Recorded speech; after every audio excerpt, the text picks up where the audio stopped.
Oh God. I didn't sign on for it. Okay. Freaks me out every time. I gotta say it every time. Yeah.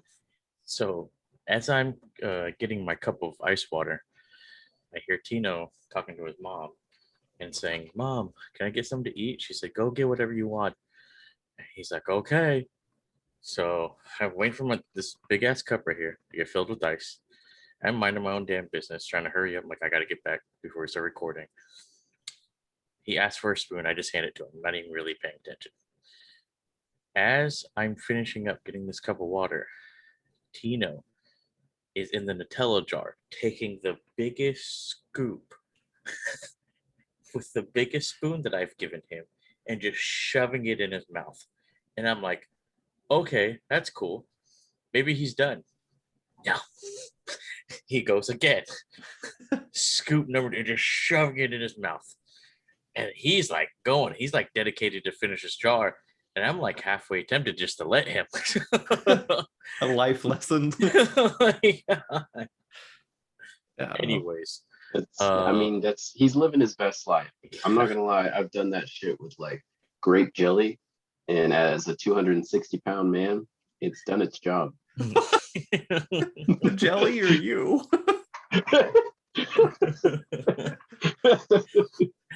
Oh God. Are all our phones silent? You know, I should check that. Okay. Ooh, it's not even close to silent. My bad. There we go. Awesome.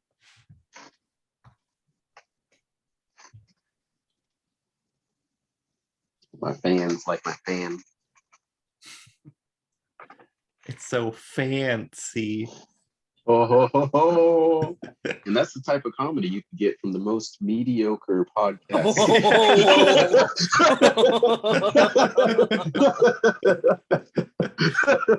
It's come full circle now. I got asked that question today because everyone's like, how come you don't run with me when you're playing COD? I was like, I usually have this dedicated group of 3 other people that I play with, and it's called squads for a reason. And they're like, well, sometimes you only play with 3, and I'm like, I usually have this dedicated people with 3 other people I just play with. And he's like, well, you always talk about how you're so good. I said, whoa. No, I always talk about how mediocre I am. I was like, I'm the best mediocre COD player today. Like, you want quality content? You'll probably get it on my channel. You want to see dubs? You probably won't get that on my channel. Well, a max of 2. All right,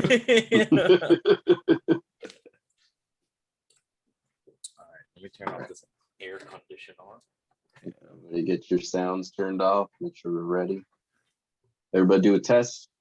Test. Yeah, I did one earlier. Yep. Okay, good. Glad to hear it. We're gonna do this kind of like a bit of a sandwich type of deal. You know, when you tell people bad news, you do it in a sandwich. You're like, hey, you're doing a great job, but your face is ugly. But the work that you put in is amazing.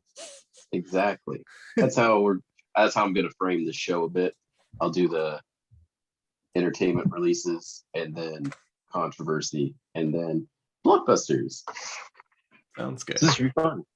Oh, give me a second. Something happened. Something bad happened. No. There we go.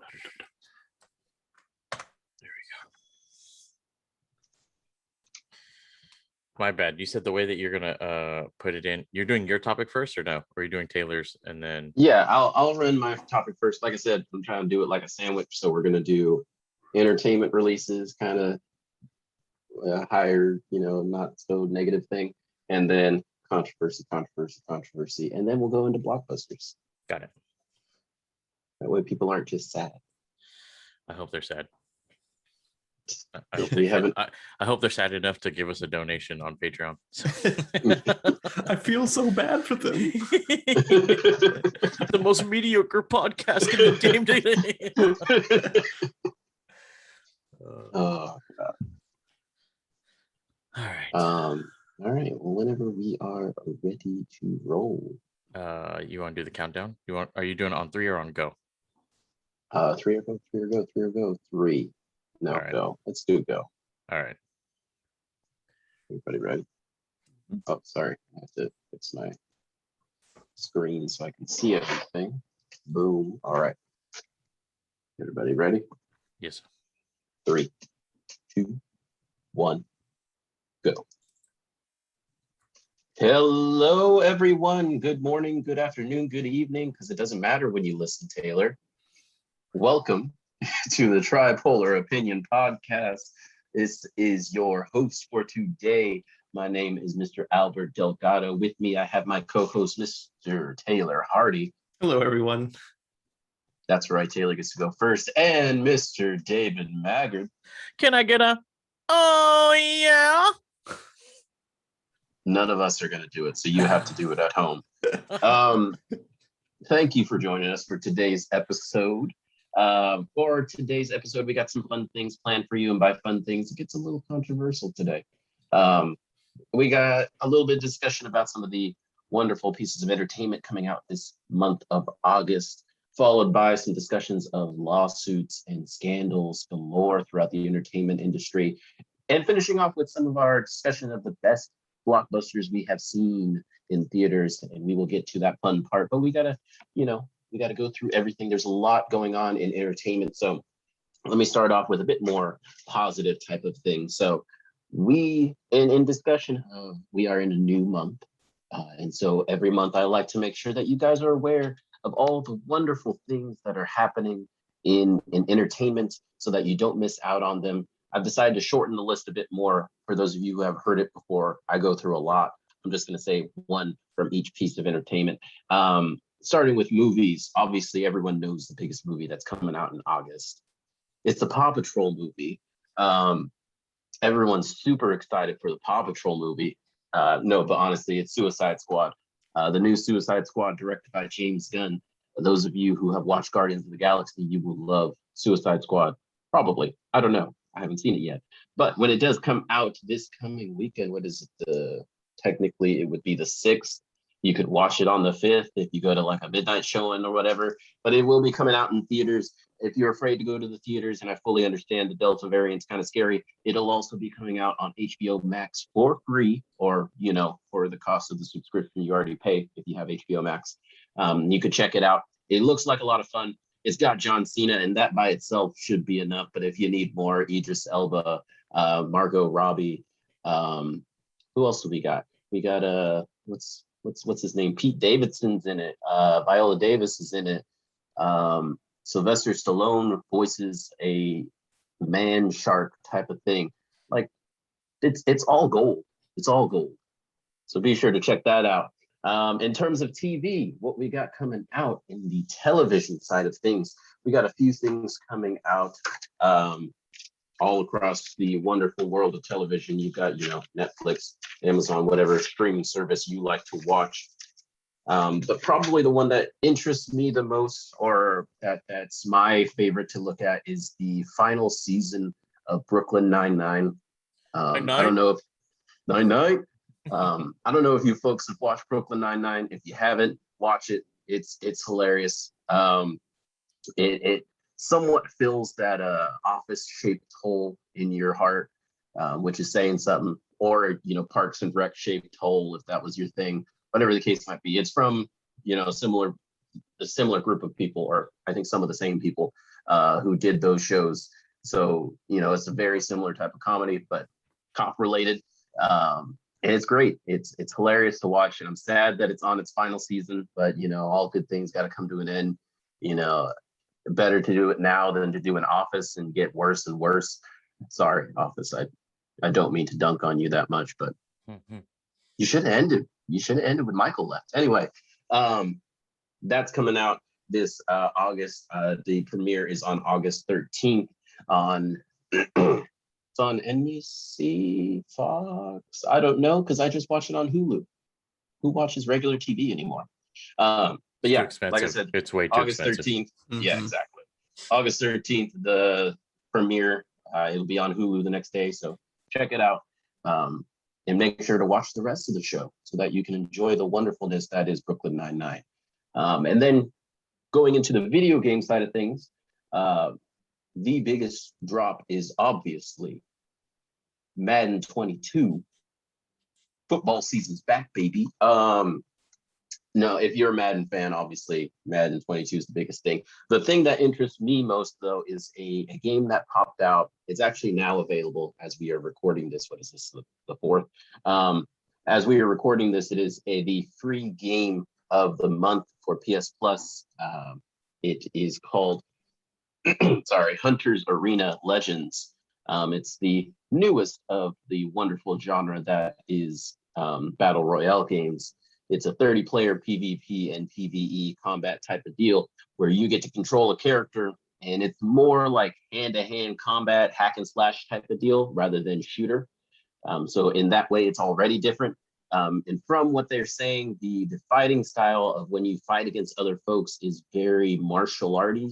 So it's and you want to combo up your hits. So it's almost like it's a battle royale fighting game. Dun dun dun. So yeah, check that out. And so that's what we got in terms of upcoming entertainment. If you guys want more of an in-depth list as to more things that are coming out, feel free to let me know, and I can go ahead and drop that on our Facebook, on our Twitter, on our soon-to-come Instagram, whatever social medias you'll want to check out. Or maybe I make it exclusive. Maybe I make it just for our Patreon fans. Who knows? That doesn't make quite much sense because you can look up the stuff by yourself, but you let me know. But that's half of what I'm discussing today. The other half is where we get into the more controversial side of things. I will start off with the controversial things going on in entertainment. The one that you probably heard most about if you are in the movie side of industry, and that is the lawsuit that Scarlett Johansson has now brought upon Disney for the release of Black Widow.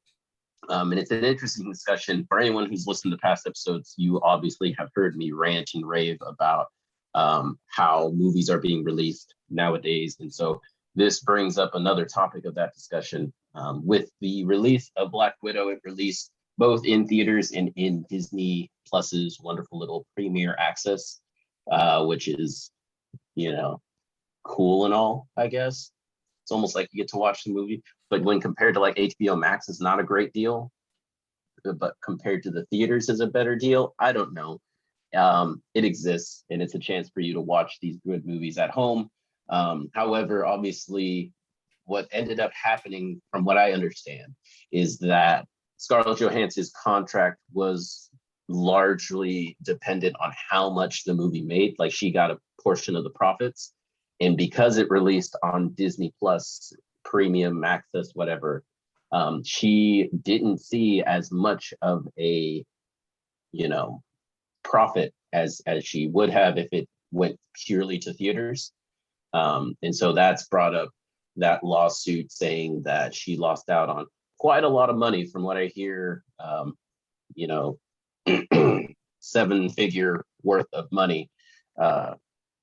Right, 6, 7, 8-figure worth of money. I think it was around 20 mil that she lost out on because it dropped on Disney Plus, and that's a significant amount of money, and has brought up more folks potentially looking to sue. I know there was discussions of Emma Stone, because it was a similar situation with Cruella, dropped both in theaters and Disney Plus premium access, and so she didn't get to see as much money. Emily Blunt, they've said, is a possibility. The Rock is not, because to be honest, if you're The Rock, do you need the money? Like, what else do you need? You've got like 12 other giant budget movies coming. You're fine. And he could go back to wrestling too. He could, yeah, if he really wanted to. Although it doesn't seem like WWE is paying a lot of money because they're cutting all their big contract guys. But let's not discuss that today. Anyway, it's an interesting discussion of that. With these new type of release deals, how it affects their money, and how the contracts can work out in that way, how to properly do that. And Disney proved that they did not know the proper way to do that. HBO seems to be doing a good job, though. They paid out their big already for all the movies they're dropping for free on HBO Max, which makes you wonder how Disney messed that up. But that's a whole nother conversation. But I wanted to see your guys' thoughts. how do you feel about the whole Scarlett Johansson lawsuit? Is it, what's your opinion on what's going on? So this was kind of like one of the sides I never thought I would see. Because I like the hybrid model, the Disney Plus and the movie experience and such, but I never thought about contracts and how that can affect people and such. Scarlett Johansson, and for a perfect example, so that's like a really great point, because that is a pretty jacked up scenario where it's like, oh, you don't get any profits if it doesn't go to the movies, so it's just like, or if it's streaming on their service is what I meant, but yeah, so I hope this brings about changes in future contracts. And it's like, okay, maybe you get like, say, 20% from the films, maybe you can get 10% from the digital version or whatever. They could figure out the numbers. But yeah, I hope it's a good outcome for her, because I know she's done with like Marvel now. So yeah, I hope she can get some money, even though like 20 million's an amazing amount of money. I just settle Yeah, for one. from what I've heard, even before this lawsuit, the idea was that she was not going to be back for anything. No cameos, no, even with What If coming out, nothing in that. It's just all, she's basically done with the Okay. MCU. So it makes sense that she's a little, I would be worried if like I'm in the MCU and then like my last movie, I don't make a good chunk of money. I'm just like, what do I do now? Yeah. Because I don't have anything lined up. And I know a lot of people are going to be like, oh, we're talking about millionaires arguing with billionaires. Is this really something to complain about? But to be honest, it's about being fair. It's about treating individuals fair, and it doesn't matter if you're a millionaire or just like the minimum wage worker, whatever the case might be. You deserve to be treated fairly. You deserve to, with the money you earned, you deserve it. So it's not right for these types of companies. Sorry, Disney. I know we all love you. We were just at Disneyland. It was wonderful. But you got to treat your people fair, man. And hopefully this leads to some positive type of change within the system. I know their first statement didn't sound great, in that they were basically like, no, she's complaining for no reason. We gave her good money. She should stop complaining, kind of thing. And I was like, come on, just be, do something positive out of this. That's all I hope. Yeah, even like Kevin Feige came out and said like, I don't agree with this, like on Disney's side, and in support of Scarlett Johansson. So yeah, but just like you said, yeah, it's all just good business is all it is like she should get her fair share on both spectrums of Disney Plus and the movie theater. So I'm hoping Disney will step up and pay out. So real quick, has it been confirmed that she's not getting any money from the streams? Like she got $0 from anybody I who bought the movie off the stream? I think it's less of a she didn't get any money from the streams, and more of the amount that she got from the streams was significantly less than what she got from the theaters. And that's where the big disparity, that's the word I'm looking for, comes from. In that if they had released it all in theaters, it would have made a lot more box office money and she would have gained a bigger paycheck as a result. But instead, because they dropped it on their premium access thing, it didn't make as much money. Because as nice as premium access is for a lot of people, you got to realize it's not making as much money for the movie, because paying for a movie ticket is obviously more expensive than getting premium access for a group of like 5 people. So she's not making as much money off of that. And that's really where the big argument is that they essentially almost like sapped money away from her paycheck in an attempt to make themselves more money and more in the long run. Because like, how many people probably pay for Disney Plus now because they got the chance to see Black Widow for easier. Like they're going to keep making money off of that, where Scarlett Johansson isn't. She basically just lost out on a lot of stuff. And that's really where a lot of the crux of it comes from. Well, because and the only reason why I asked that, because I feel like there's a lot of gray area that won't come out until the actual lawsuit happens. Because at first, yeah, it was like with Scarlett Johansson, like that's kind of jacked up or whatever, whatnot. And I don't know. Lately, as you know, Albert, I've been on like this business perspective of like trying to think of like, why would the business do what they did? You know, we had that conversation with Bray Wyatt, you know, in WWE. Now we're having this conversation with Scarlett Johansson and Disney. And I'm not trying to freaking side with one side or the other. I'm just trying to come up with something from each side. But the Disney side, if I remember correctly, Black Widow was supposed to be released during COVID. So the contract already became null and void, because if they would have done what they actually did, Scarlett Johansson would have got significantly even less money if they would have just dropped it on Disney Plus. And if I read correctly too, her movie actually, I don't want to say it flopped, but it had like one of the biggest box openings for after COVID in movie theaters, and then it dropped down like significantly, whether that was the streams or whatever, whatnot. I do agree that she needs to get paid somewhat, but I think there's more to the conversation of like, maybe she should have had more guarantee money than actual streams at this point. But what if the movie would have flopped when it came out anyways? Would she got significantly paid less overall? I don't know. I think there's just a lot of gray area coming from both sides. I'm really intrigued to see where this goes, because like you said, this is going to change the industry of actors wanting to make movies with companies that can stream on their own website and put something out in the movie theater. Yeah, and I feel like largely what's going to come out of this, I mean, whenever these big kind of lawsuits happen, it's just going to end with someone, you know, settlement gets paid out and nothing really changes in terms of long run. But obviously people are going to pay more attention to how these contracts are made, especially the actual actors who are going into them. They're going to be like, I don't know if I quite trust you if you're going to say you're going to release it on this. And I'd like a clause in my contract that says if you release it on this, I get this amount of money or whatever. And it's a conversation that's happened a few times. Nothing this high profile, because obviously Scarlett Johansson, Disney, two very, very big names. But obviously things have happened in other things. Another one that actually is that came out basically right after is Gerard Butler in Olympus Has Fallen. The creators of Olympus Has Fallen, they are also in a legal battle because apparently the money that he's supposed to be seeing from that original film, there's 3 of them now. That's weird to think about, and there's supposed to be more. But from that original film, he's supposed to get some residuals. He's supposed to get some money from it being played. You know, it's on TNT or whatever, and he's supposed to keep getting money from that, and he hasn't been getting it. And so that's becoming an issue as well, because, you know, that's money he earned, that's money he's supposed to be getting, and it's not coming through.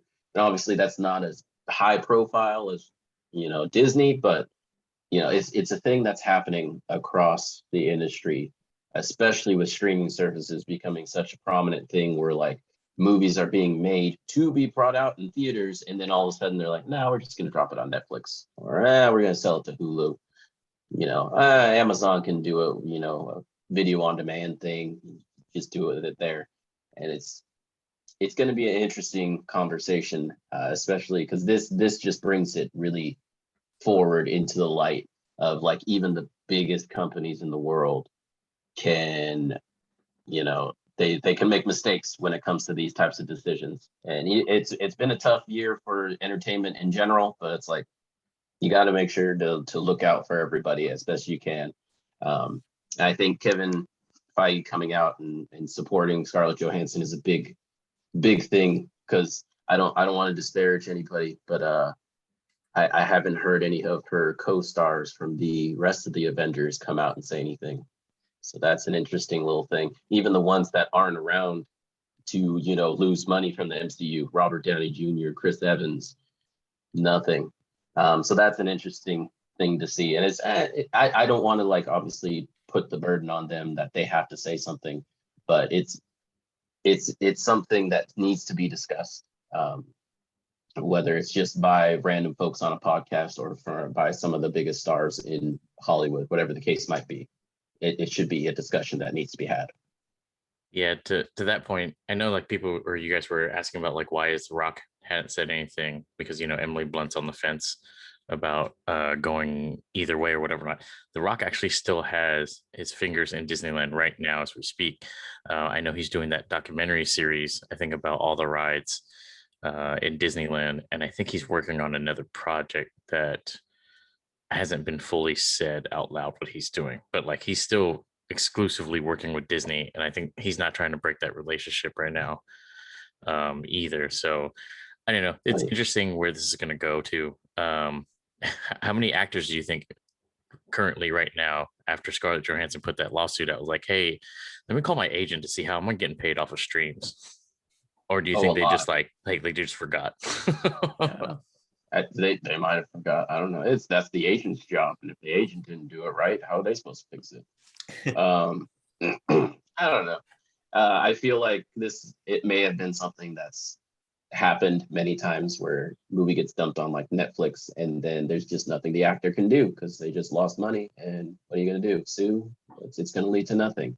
I think this is a similar situation in that what are you going to do? Sue? It's just going to lead to like a settlement or disappear in court because Disney has as family friendly, and we love them and everything.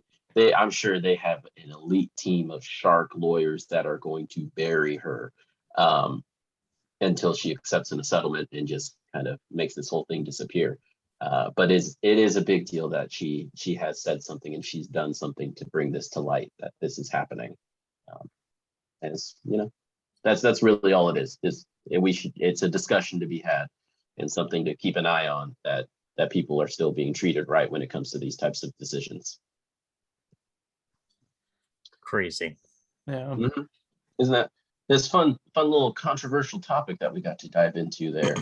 I hope you guys liked it because we got more. Mr. Hardy, I believe you have a bit of a controversial topic as well. Let's go ahead and jump over to you. Well, thank you, Mr. Albert. So I'll be talking about, if you guys haven't heard, there is currently a lawsuit going on by the state of California against Activision Blizzard for a lot of sexual misconduct that's gone into on the company, and they haven't really done anything about it. And so they've done like a 2-year investigation, and then basically Blizzard's response was like, no, like this is just old information. Like they quickly rushed to get this lawsuit out, and it's like, no, they did 2 years of investigating. So I don't think it was pretty rushed, but yeah, there's a lot of like sexual misconduct that has happened, a lot of allegations against certain members. There's been a whole sweep of change up of management, like the director of HR has been let go, the president of Blizzard's been let go, or he stepped down and is no longer with the company. And a lot of pro streamers are upset as well. Where I can't remember the exact day, but there was a protest that had happened where 2,000 Blizzard employees walked out and protested. And then they were asking the community to not like cross the virtual picket fence, essentially. So don't play any of Activision Blizzard's games on that Wednesday. And and so like they lost a lot of pro streamers have quit. They've quit playing WoW. It's kind of like the straw that broke the camel's back, essentially, just because like I'm a pretty big Blizzard fanboy. I like a lot of their games. They made really great games, but as of late, like WoW has just been, it's just a money grab at the moment. They're like, we're going to make things intentionally difficult and grindy, so you keep paying that subscription. So it's just not as fun as it used to be anymore. Like before, MMOs used to be ridiculously large and you couldn't beat it because there's just so many quests you could do. There's so much to do, but now it's like you burn through the content. Now there's nothing left to do except grind out gear. And anyways, but yeah, one pro streamer, Asma Gold, is officially left. He's talking very actively talking against Blizzard, and he's been with WoW since the alpha days. He brought over 100K viewers to Final Fantasy 14, which was extremely impressive, and so much so that the Final Fantasy 14 stopped selling digital copies, and they're like, no more, we can't take any more players, we don't have the server capacity. And so they stopped selling for one day. We're able to get the server capacity the next day, They've even implemented the 30-minute AFK rule, which is like if you're AFK for 30 minutes, they kick you off the server. Before you could just stay logged in forever because it didn't matter. But yeah, and then a lot of other there's a pro streamer, Trump from Hearthstone. He said he won't be partaking in like the Hearthstone reveal, which is just a card game in Blizzard's thing. So yeah, there was just quite a few streamers for like we're done. So it's going to be interesting to see what happens. Blizzard's definitely not going to be the same after this. The Activision CEOs are going to remain in power, but they're going to do like a new co-presidency with Blizzard. So we're going to have to see, I guess, what happens. And I hope I definitely want good things for all the sexual misconduct victims out there. I want to see like definitely for them to get the justice that they deserve. And yeah, and I hope that on the selfish side of things, I hope that it changes up Blizzard's strategy for games and we can start seeing some better content how they were before Activision took over. So yeah, that's a bit of my controversy going on. So controversy. Yeah, it's quite, man, mute your mic if you're gonna do that. God. It's an unfortunate thing that it seems to be coming across the video game industry a bit, that there are some very negative workplaces. This is obviously a very extreme side of things with the sexual assault. That's not something in any way that should be joked about, and that's a horrible thing that is going on. And I hope that there are a lot of steps being taken to correct and you know sorry, I'm trying to find the right words to say, but get justice for these victims. You always worry about like the going up against big companies that they're just going to bury it, they're going to sweep it under the rug, and nothing's ever going to happen. But I am very proud, as a fellow gamer. I for one have been someone who has played these Blizzard games. I've played Hearthstone, I've played League, I've played Overwatch. I was a big fan, and it's disappointing to see what's happening within that company. But I am very proud of all of the gamers who have stepped up and said, we're not going to allow this to happen. This is not okay. Mm-hmm. We are going to do something about it, and we're going to hit you where it hurts, because you're not going to say anything unless we hit you where it hurts, which is your wallet. And I love that gamers, they're thinking with their hearts instead of their minds, where they're just like, I just want to have fun. I'm just trying to play my video games, and I'm not going to care about all these like social things. Like, no, they're stepping up. They're making a statement, and they're making it clear that what's going on is not okay and it needs to change. And I'm very proud that is happening. That's something that needs to happen more often. Mm-hmm. Hey, everybody, let's boycott Disney. That's not going to happen. Because it can, like, it's Disney. But I am glad that this is happening. It's a very, I'm proud of the individuals who are fighting back.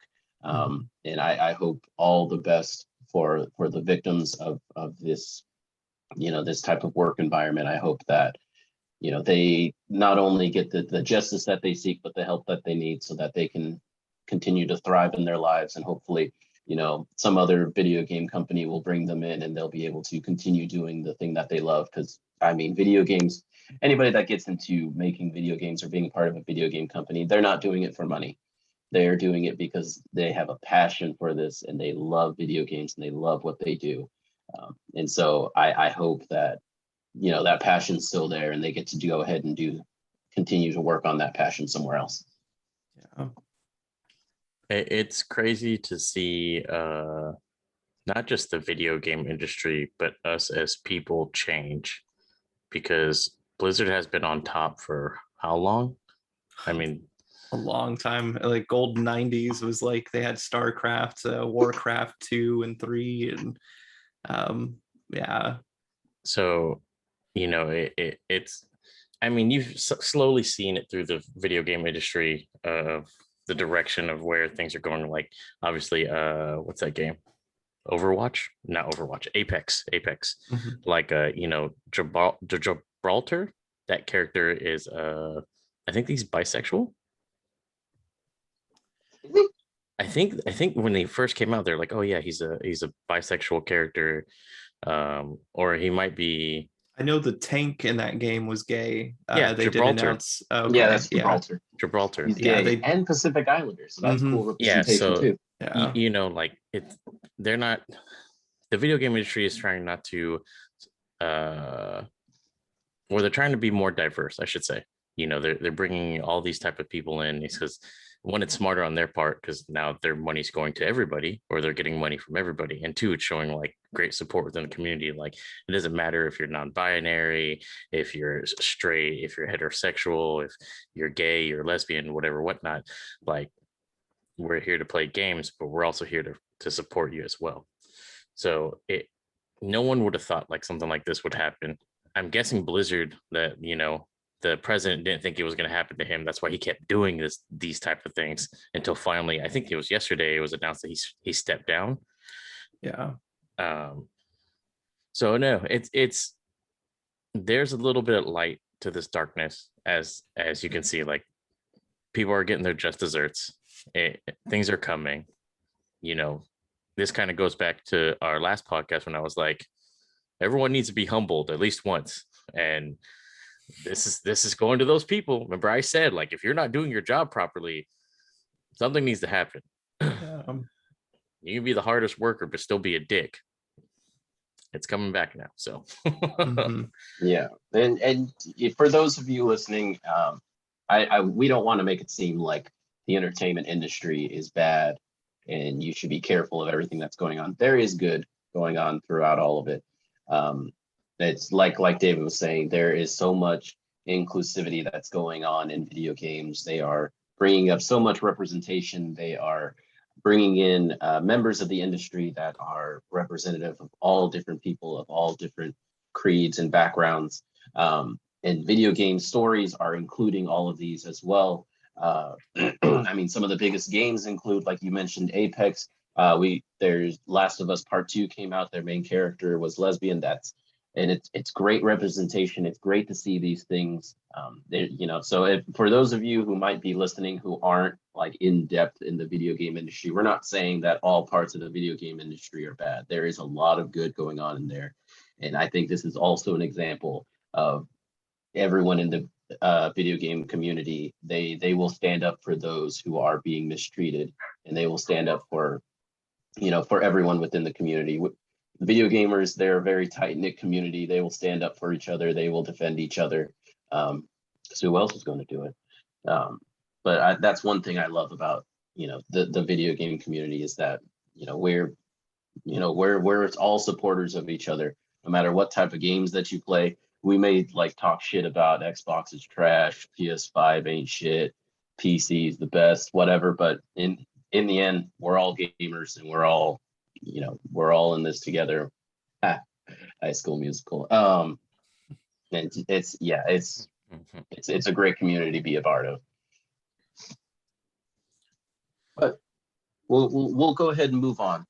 So we discussed some controversy in the movie industry. We discussed some controversy in the video game industry, and now another aspect of entertainment that we don't talk about too much is the sports side of entertainment, and the individuals within that. And there was an interesting discussion brought up very recently about the athletes and who are within the sports side of things. And so, Dave, you want to go ahead and talk about that?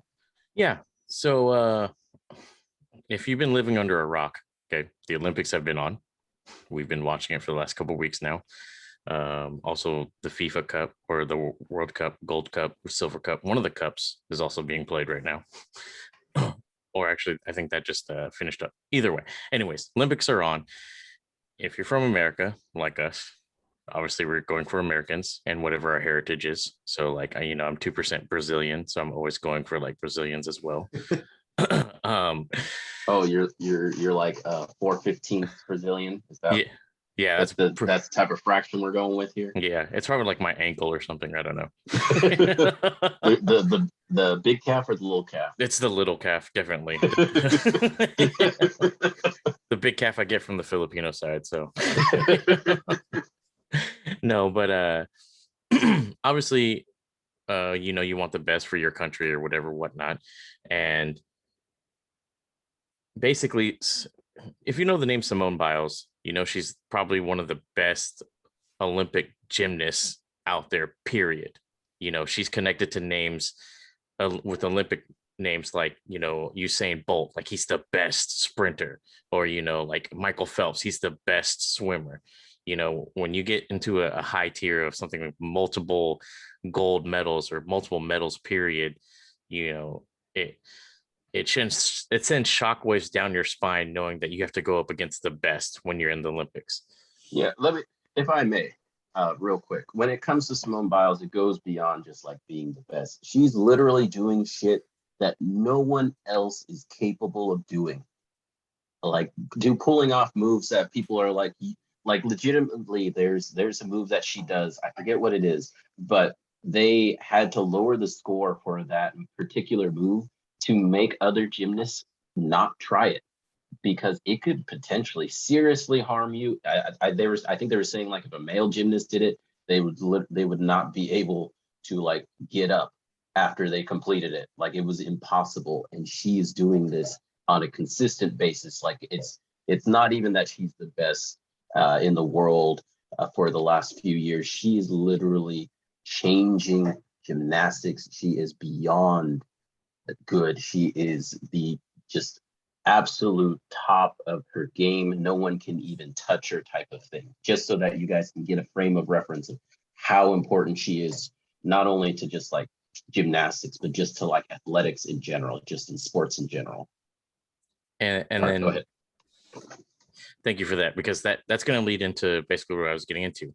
She has basically backed out of pretty much every event except for this last one that just happened this morning, I believe, because she had something called the twisties. Now, I had to go Google this to understand what the twisties were. Basically, it's like, I don't want to say a lack of confidence in what you're doing, but something's not right to where your brain and your body are not functioning at the same time, like how she has been. Meaning, like, my brain wants me to do these 3 flips, but my body's physically not capable of doing it.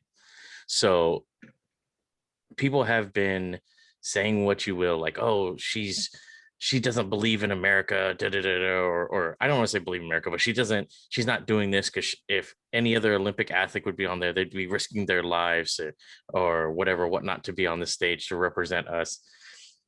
I wanted to know what like your guys' opinion was before I give mine of like basically mental health and entertainment, because I feel like Simone Biles has set the stage now again, like, you know, like how she normally does, but in a positive way. Like, there's a lot of pressure to be representing your country, you know, and it's not so much of like, because for me, every now and then I suffer from anxiety when I get put in like a certain situation, and I understand where like she's coming from.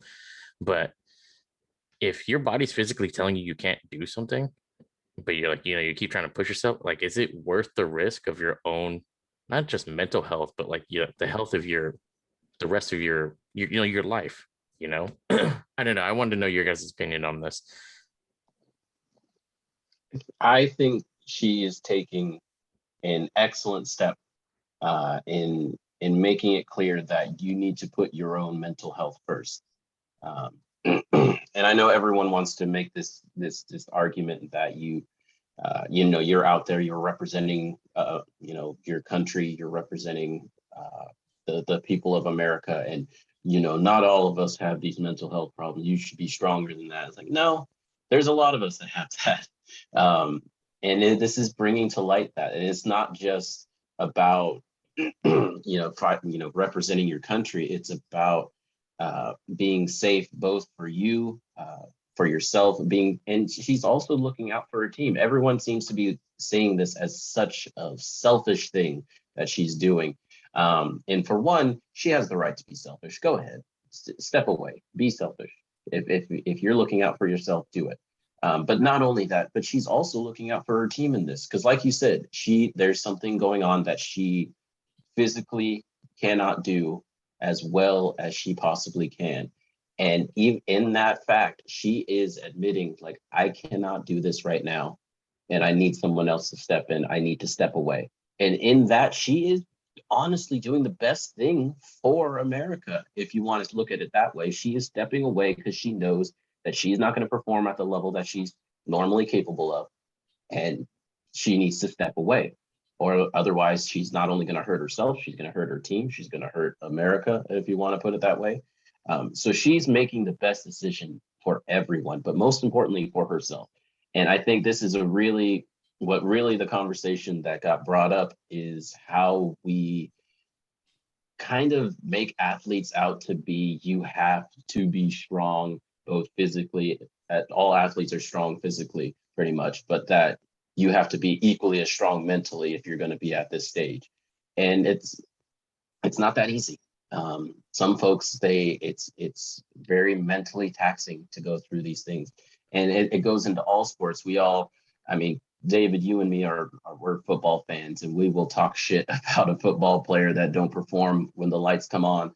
And that's it. There might be more to it than we think, and it might be something that they can't talk about because, well, that's just how sports are. You can't be mentally weak in sports, otherwise people are going to make fun of you and talk shit. And it should not be that way, because everyone struggles with mental health in their own ways in different facets. And it should be a discussion that even the strongest in the world, the fastest, strongest, best in the world, even they struggle with it. And I'm glad that that's a conversation that's being had now.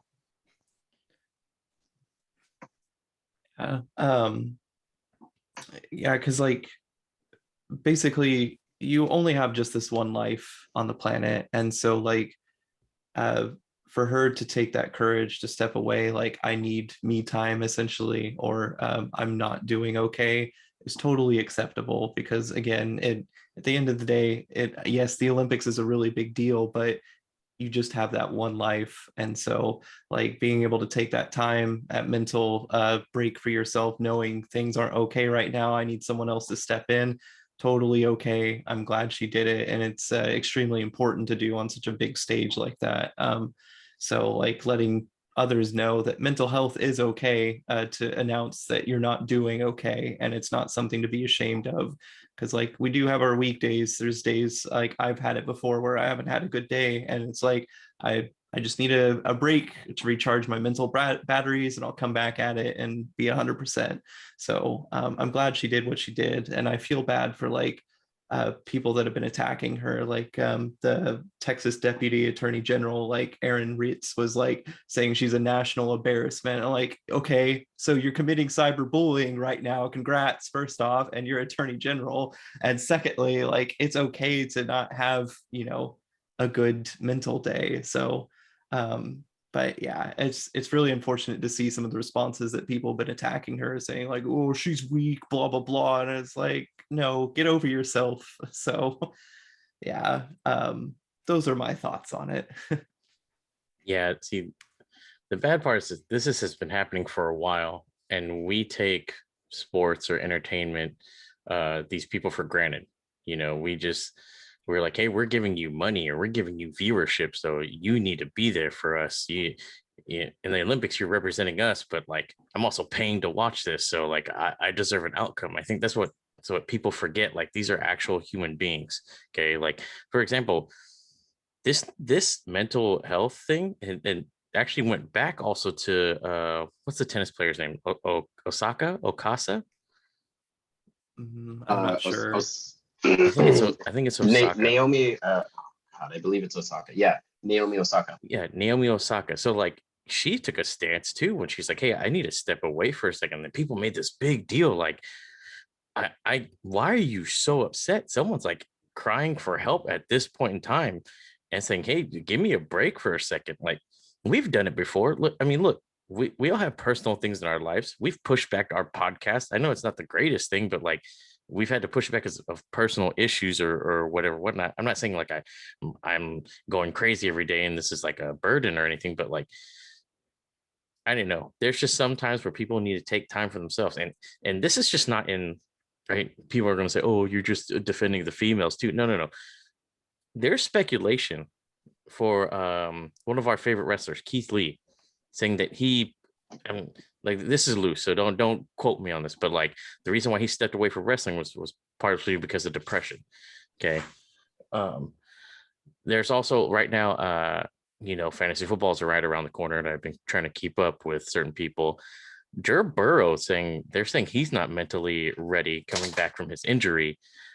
He suffered a horrific knee injury if you didn't watch Bengals football or any type of football last year, but they're saying his throws aren't right. His velocity is there, but like you could tell his movement, like he's holding back, and it's probably because mentally he's thinking he's going to jack up his knee again, and it falls into this category, like I said, of you have to be there because I support you 100%.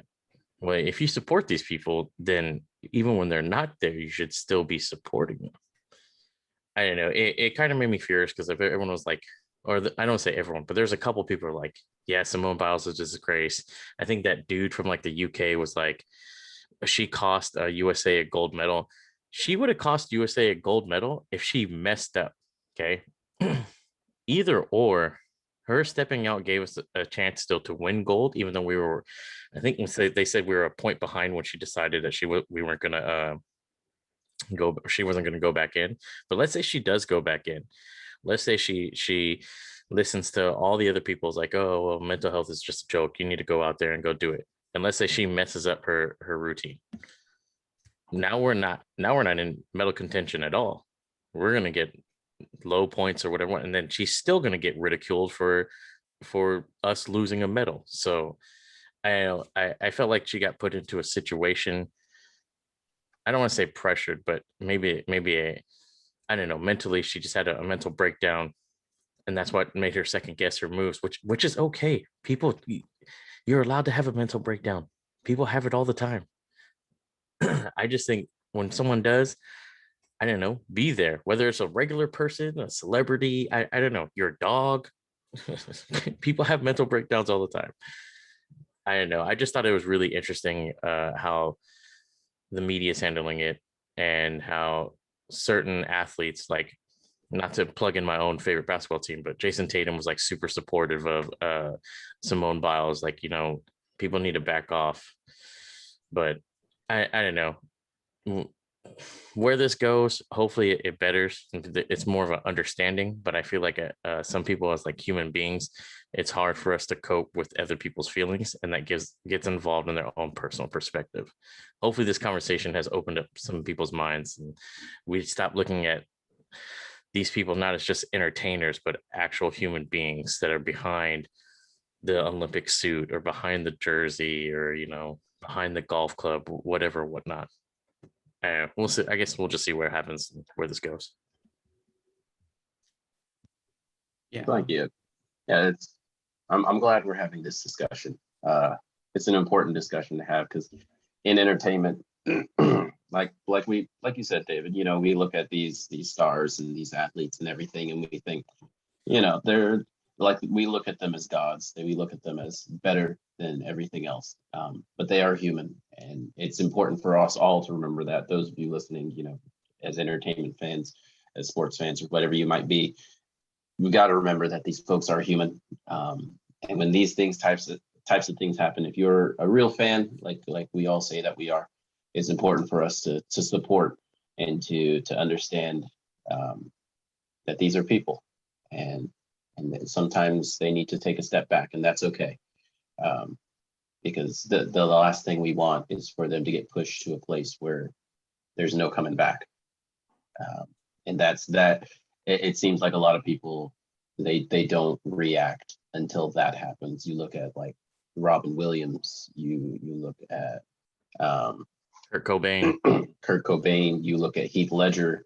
You see all these examples of folks just getting pushed without the support that they need, and that's not where we want. That's not where we should make our condolences be heard, or our love be understood. If you are a fan, go reach out to whoever you're a fan of right now. Go say, hey, I know this is random, but hey, I'm a big fan of yours, and I want you to know that I love everything that you do, and keep it up. And I'm, go do that, because you don't know. It might be something that completely changes their day. It might be something that lifts their mood. It might just go by and nobody notices, but the very least is you could do it, because who knows? Who knows if someone really needs that right now? Because that's what we should be putting out there. That's what Twitter should be filled with, is this type of support and love, instead of the hate and anger that we get so often. And so if you guys are listening, go out and do that. Make that little bit of change so that Twitter can just be a little bit more of a positive place, and we can start to show our support of those that we love, throughout entertainment, so that they know, we care, and we love them. Definitely +1 on the positivity button. So yeah. Boom. Positive. I hope that wasn't too heavy for all of you. I almost cried. I cried like 6 times. For those of you who are our Patreon friends, you would know if that's actually true or not. So that, yeah, I'm glad we got to have this more serious discussion. We don't have too many like super serious discussions on here, and I'm glad that we are having them. And I feel like that's a cool thing to do. But let's get into something a little more fun, shall we? Let's go ahead and dive into our top 5 list. So for this episode, I requested of my fellow hosts and myself, obviously, to come up with a top 5 list of some of the greatest summer blockbusters that you have seen in theaters. So that means no cheating and being like, oh, because if you guys know, Jaws is considered the original blockbuster movie, and like none of us were alive to see it in theaters. So don't be cheating and putting that on your list. You got to have gone when the hype was real, when it dropped in theaters, and you sat down in that theater and watched it, or it watched it on a streaming service, if that happens to be one of the ones you choose. But you were there when it happened. That's what we're going to be talking about today. And for those of you who want a little more definition of what a blockbuster is, it was a video store that once existed. Dang it. No, it's a blockbuster is considered like one of the huge budget movies, the ones that get hundreds of millions of dollars, or tens of millions of dollars, depending on how far back you go. Where a studio puts a ton of money into it. It is bombastic, it's huge, it's crazy, and it does super well. People love it, even if it isn't the like highest Rotten Tomatoes score thing that you see, but it makes a ton of money and a lot of people love to watch it. Those are the type of movies we're talking about today. We're not talking about your Casablancas and your Citizen Kanes, your top movies. We're talking about the entertaining ones, the crazy, awesome ones that you saw one summer.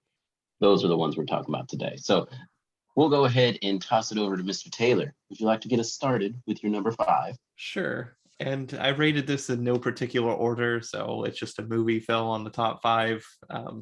So my number 5 is going to be Lilo and Stitch. I really I like that film. I'm sure everyone's probably seen it by now, but if you haven't, it's basically about a alien creature named Stitch, and it's accepted into the family. So it's got a lot of humor. I like the themes, the music, and such, and it's pretty good. So yeah, my number 5, Lilo and Stitch. Ooh, Ohana's family. Exactly. And you know what family does, Taylor? Oh no! I thought that meme died. Oh God! Good stuff, Taylor. Good stuff. Moving to me. Yeah. Wanna go to me? Yeah, go over to you. All right. So real quick, I may have misinterpreted Blockbuster. I thought this was movies that we were renting out of Block. No, I'm just kidding. I think from at least for my list, I went back and I like try to see stuff that I remember seeing as like a little kid that was like, hey, my parents were talking about it at some point in time, or like maybe my friends were talking about it at some point in time. So if I get into these older stuff, maybe our younger viewers should go check this stuff out. But I'm going to start this list off with number 5. This is probably like maybe my borderline blockbuster movie. But you ever just want to have a good time with your friends, go to a house party, pick up some chicks, run away from some cops, No, none of that. Mm-mm. Anyways, it's super bad. I love super bad. The movie was hilarious, and I didn't think the movie made as much money as it did. I think last time I checked, it was like close to 170 million total worldwide. So that's why I put it on my blockbuster list. I could have easily copped out and put, everyone knows my favorite movies, but none of those are going to make the list. Spoilers. Okay. Yeah. I wanted to give you like some fresh takes, but yeah, I love Superbad. If you haven't seen it, it's for 2 kids getting ready to go to college. I don't know. It's funny from the very beginning when Jonah Hill makes a joke about his friend's mom's breast. That just sets the tone for the rest of the movie. So it's the most socially awkward movie, but I think a lot of us can relate to the things that had happened in there. But yeah, Superbad's my number 5. It's always a quality choice. And I feel like since then, there's been like 12 different attempts to take what Superbad did and redo it. They don't quite hit as well as Superbad did. That was a great movie. Yeah. By the way, that was summer of 2007. 2007. Yeah, that's crazy, right? Feel old yet? At least me. If you want to feel old, that was 14 years ago. Hey, I've had multiple children in that time.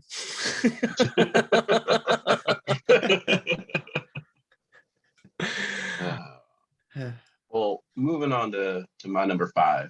I'm gonna cheat on this one because I did see it. I did see it in theaters. It was a Blockbuster movie, and I was there and I watched it. For those of you who don't know, I was born in 1994. You know what came out in 1994? One of the best summer blockbusters of all time, The Lion King. And I was technically there. Do I remember it? I do now, obviously, because I've seen it like 50 other times since then. But at the time, probably not. But I was there.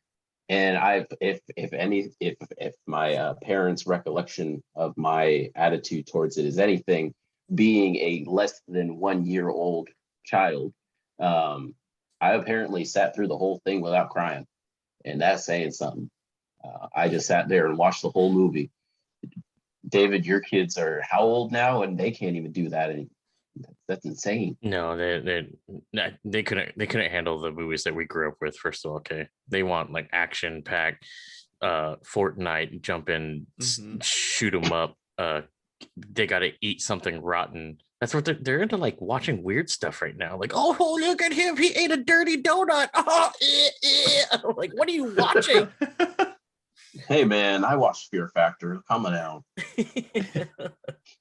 But funny story. Oh, also speaking of which, you see there's another Jackass coming out? Oh God, I'm not gonna lie, I'm kind of looking forward to it. So I'm not gonna lie. When I saw the trailer for it, because we went to go see the movies, I saw a trailer for it come up. It's like, are you shitting me? There's another one. I was like, Johnny Knoxville, didn't he just turn 50? What the hell? And then I watched it and I was like, all right, that was kind of funny. Damn it. Y'all are old as shit and shouldn't be doing this, but I'm going to see you do it. Yeah, that should be an interesting movie. But real quick, I want to backtrack to the Lion King thing. So like you said, you didn't cry through the whole movie or whatnot. I remember specifically watching that movie. My aunt and my mom had took me to go see it. And everyone knows the most emotional scene. Okay, when Scar takes over the throne, as most people will call it. But I remember I had a runny nose that day, and I remember watching that scene and just going, and then my mom, in full shredded tears, with my aunt, both looked at me. It's like, "Are you okay?" I'm like, "Why are you crying?" I couldn't understand what had happened. Like it was normal for me. Like, oh yeah, he just wanted the throne. He's about to kill this dude. Yeah. Yeah. Hilarious times. That scene hits differently now. And it does. It does. Stupid Disney. I know. You're a terrible company. Pay Scarlett Johansson. So back over to you, Mr. Hardy, with number 4. All right. I remember watching this as a kid with my parents, so got to see Toy Story in the theaters. Really liked that a lot because I had a pretty big imagination as a kid. So thinking like, stuffed animals could come to life while you weren't there at home or so, like made sense to me as a kid. And so I thought that was like really cool. And then fast forward, they made number 2 and 3, and they made that in line as we got older. And I thought that was really cool. So anyways, Toy Story is such a yeah, 4. I haven't seen 4 yet, surprisingly. So but yeah, I don't know, really like Toy Story. I like the fun themes, and yeah, I just enjoyed it. Would you say that you have a friend in us? Yeah, I got a friend in you. A friend in me. Yes. There's a snake in my boot. Let's get this argument over with quickly, David, since Taylor hasn't seen it. Toy Story 4 was a good movie. Was it necessary? It was not even in the slightest. But it was actually a really good movie. Yes. Yes, Toy Story was a good movie. Real quick, out of the 4 Toy Stories, which was your favorite Toy Story? Go ahead, Taylor. Oh, the one that didn't make me cry the most would probably be number 1. But number 3, there it is. To put it there all it is. Together as an adult. That one scene where don't you dare. See? That one. Have you seen the Toy Stories, Albert? Of course I've seen the Toy Stories. Okay. I think everyone knows what scene I'm talking about. Like, well, you think it's over. And like I'm holding Rachel's hand, I'm holding the kid's hand and trying to hold the dog's hand at the same time. I'm like, oh no. I'm a man in my 20s. What am I doing? But yeah, no, definitely Toy Story 3, hands down. For me, I think that's the best one. I don't know. Good. It's a good pick, Taylor. Yeah. Good conversation starter. Toy Story 3, I will agree, is my top. But very close behind is number 2. Number 2 is wildly underappreciated, mainly because that is one of the first movies that made me cry.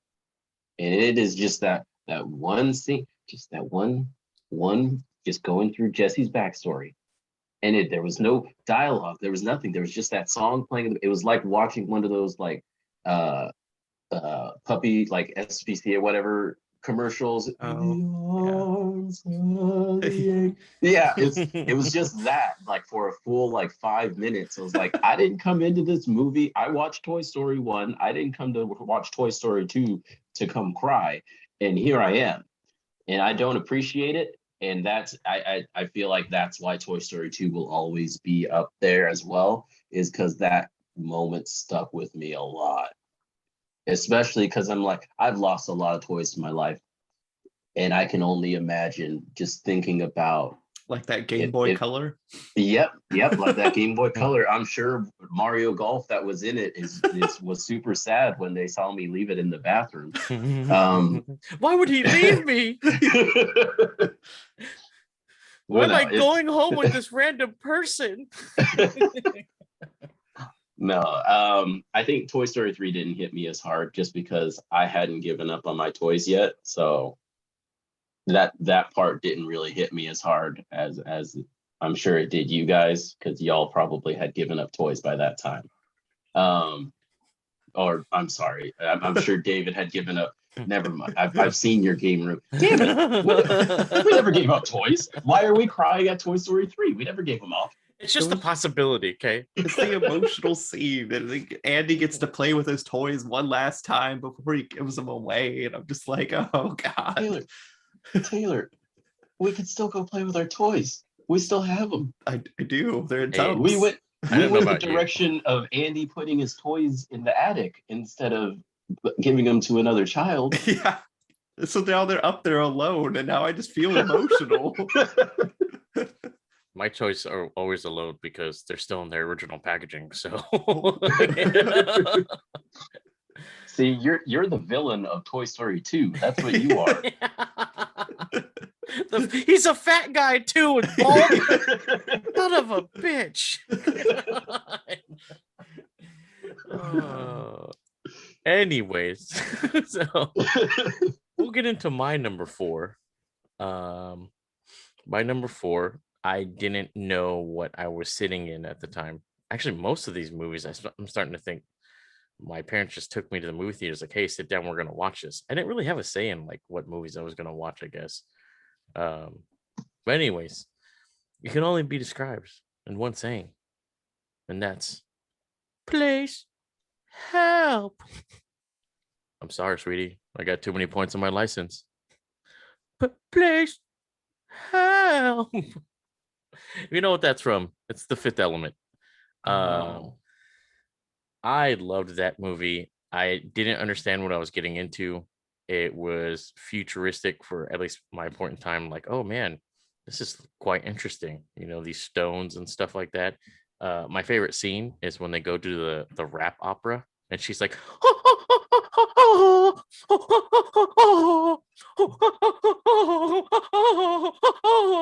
God, that's the most freaking lit scene I've ever seen in a movie in my life. You weren't expecting nothing. You expected this opera lady just, and then all of a sudden she just gets into it. But yeah, it's a good movie. I like that movie, Fifth Element. Go watch it.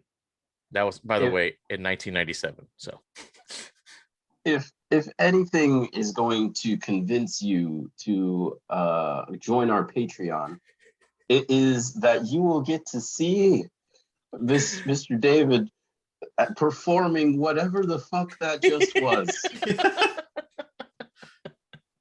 It was absolute beauty. The question you need to ask yourself while you're listening to this is, did he do it with his shirt on or off? Find out next time.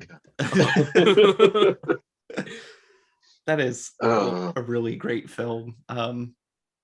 Definitely developed a crush on Lilu. Like, I was just like, oh, mercy me. But yeah, great film, very funny, series at times, and yeah, that epic opera battle going on, and just like what is happening right now, it's great. quality stuff. Moving over to my number 4 is one. See, I'm going back to back Disney. What's wrong with me? They're such a terrible company. My number 4. When I went to go see it, I didn't know what I was getting into, because like what the origin of the movie was, I don't know how you make a movie of it. That's so weird. And now it's happened a few times. And if you're wondering what I'm talking about a movie that's made based off of a theme park ride, which doesn't seem quite right. It doesn't seem like it's going to come out well, does it? But then you get Pirates of the Caribbean, and you're like, oh my God, this is amazing. And it's hilarious, and it's fun, and it's my number 4. Even just purely because of the music. Because that is, I mean, the music for Pirates of the Caribbean is just legendary. Like that shit is, you could recognize that shit wherever you are. But yeah, I remember watching that, and I remember the like phase of everyone loves pirates now because of this movie happening, because it was so huge. And I will admit, I really loved it. And of course, it's lost its value since then. The original movie's still very good. The others, not so much. But that original one, that basically broke the mold of, you can make a very good movie based off of a theme park ride, was really cool. And then ever since, they've been trying to make movies out of anything. You got the Lego movie, which led to the Roblox movie. I'm pretty sure we're getting a Minecraft movie at some point, which is it's a weird place to be. Barbie movie. What else is weird? I don't know. There's that commercial that you get at the beginning of the movies. That's M&M's. You could do anything. But But yeah, that's my number 4 is Pirates of the Caribbean. I respect that choice. As someone who, you know, talked about Pirates of the Caribbean in the last podcast, if you haven't, go check it out. I think that movie made me appreciate that ride just a little bit more, you know, and also living in the timeline of like when it started going into movie 2 and movie 3 or whatnot, you know, you could see the small changes that they made to that ride, and you're like, oh, that's crazy that they did that. That's amazing, you know. I don't know. Like I said, I enjoyed the ride. I love that ride. You know, when we went to Disneyland, I rode it twice.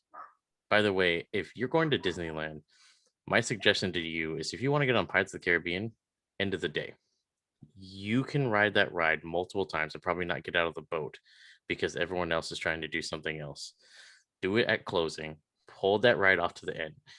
I don't know. You don't have to stand in like a 45 to an hour line, but I'm just trying to give some pro tips from the last time we visited Disneyland. So, And another pro tip: don't go when there's a movie premiere happening on the same day, because they will shut down parts of the park so that said movie premiere can happen, and you miss out on fireworks because said movie premiere is going on. Don't go when there's a movie premiere. Pro tip. I'm sorry. We need to stop the list for a second and talk about this because I have never been so happy and so upset at the same time, knowing that The Rock was in the same vicinity that I was in. He was literally yards away I was at, and I never saw him once. Closed down Toontown to make a pop-up movie theater in that section, which I don't visit Toontown very much anyways, but still going over there and realizing that he was there walking the red carpet at some point in time and I missed it. Super upset. He's not only there for the one day we were there, he was there for both days we were there. Could you imagine crossing off your bucket list, having a shot and eating French toast off his truck with The Rock? Is that a specific thing on your bucket list? A shot in French toast with The Rock? Yeah, it wasn't now, but it is. It is after hearing about it. So, well, maybe if we get famous enough, we can make this happen. Oh God! Hey, our wonderful TPOers, tweet at The Rock. Let them know French toast and a shot. Yeah. What we're looking. Hashtag I'll even French take the toast shot, and a which shot. is incredible. Holy Taylor will take the shot. Yeah. By the way, Taylor, if anybody doesn't know, Taylor doesn't drink. Period. So I'm sorry. We got to get this rolling. Hashtag French toast and a shot. Yeah. Definitely a good choice on the Pirates of the Caribbean movie. I remember watching that. It was just like me and my mom, which is, I guess, kind of rare because we normally see it with like family and such. But yeah, I really like the movie. I really like Johnny Depp's character and how he was able to portray the drunken pirate really well and really well done. And yeah, Hans Zimmer, who does the music for Pirates of the Caribbean, oh my God, he's amazing. He even made the Call of Duty Modern Warfare 2 soundtrack. Oh, even amazing. So it's just, he makes great music. But yeah, very memorable soundtrack for Pirates because of his music. You just went 6 to midnight, didn't you? Mm-hmm. I saw it in your face. Yep. It's a good thing the camera's on the upper half.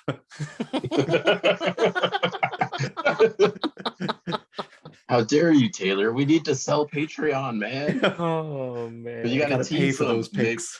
Maybe it is on his bottom half. You don't know. There's only one way to find out. Yeah. I guess that goes. It's getting hot in here. So number three.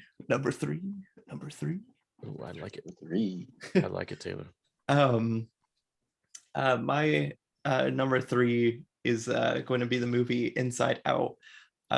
When I did see the movie, I was a little bit older, and so I kind of missed their mark for what they were targeting, which is kind of like the teens trying to figure out how thought processes work and such. But I found it really cool because they were able to take psychology and put this into the film and make it work. And there's like jokes too, like the train of thought, for example, and when it gets derailed is like, that's how you lose your thought process. And so I don't know, I just really like the I guess like the psychology in the film and how they're like kind of teaching you like this is why you feel this way sometimes and it's okay to feel this way. And so you have your joy, your sadness, your anger, and the scared anxiety person, and there's one more, the disgust. There we go. So yeah, it was really cool. I like how they were able to do it, and it's okay to have multiple feelings and not just have one like feeling of joy, or it's okay to feel joy and sadness. And so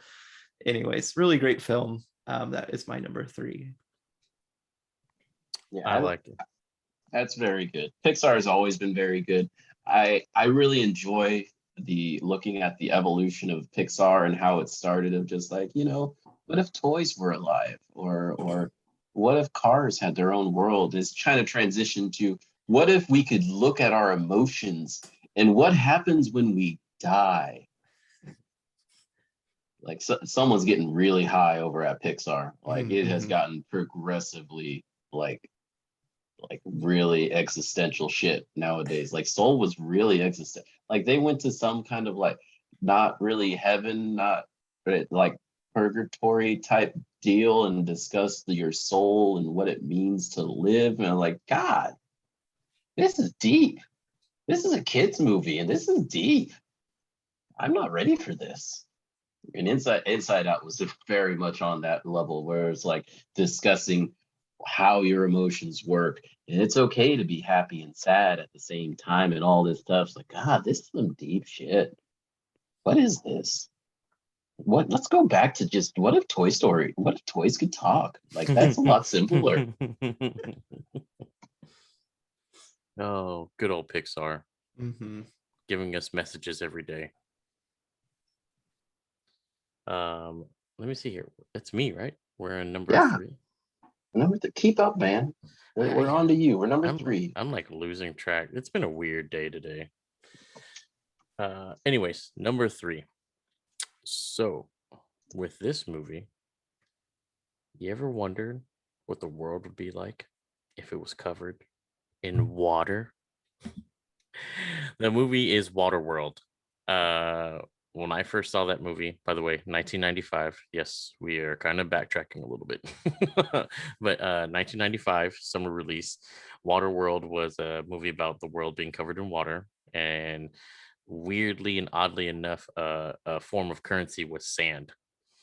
So it kind of goes into a little bit of like mutation as well, like how people have to evolve. I guess would it be evolve, because he turns into like a fish, right? I don't know, but how like he evolved basically into someone that would can survive on water, and like there's this big old war about sand and this child. I don't know. It was so epic that I believe it's Universal. I don't know if they still have it up, but they had like a show for it, and the show was like pretty intense too. Like you sit down and you watch it, and it was like this live action thing.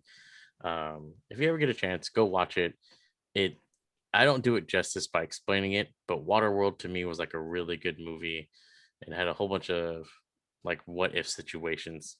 And like the crazy thing is, this is years later, but like global warming is happening right now, whether you believe it or not. And it's very possible that we could be covered in water.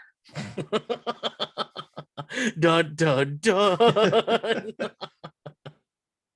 But yeah, Waterworld number 3. 2 things to that. One, you are really stretching the limits of what's a blockbuster here. Like I do remember mentioning one that it was super profitable, and this was not. But I'll let it slide because I like Waterworld. The other number 2. Did you see they're making a TV show? I did not. That's crazy. Yeah, they're making a Waterworld TV show, and I'm pretty excited. It makes sense because, like you were saying, a lot of the stuff they talked about is pretty on the nose of what's happening today.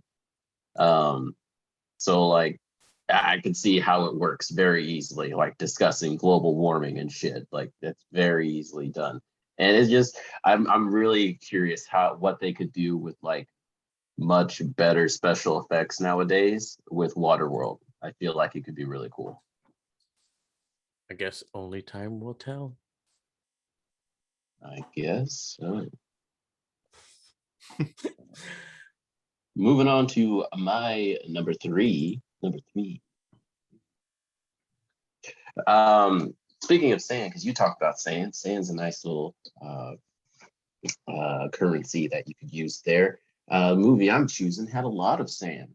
A lot of sand. In fact, water was a currency in that one. Isn't that fun? Look at that. We're so opposite. Though mine was a lot more successful, so let's not talk about that.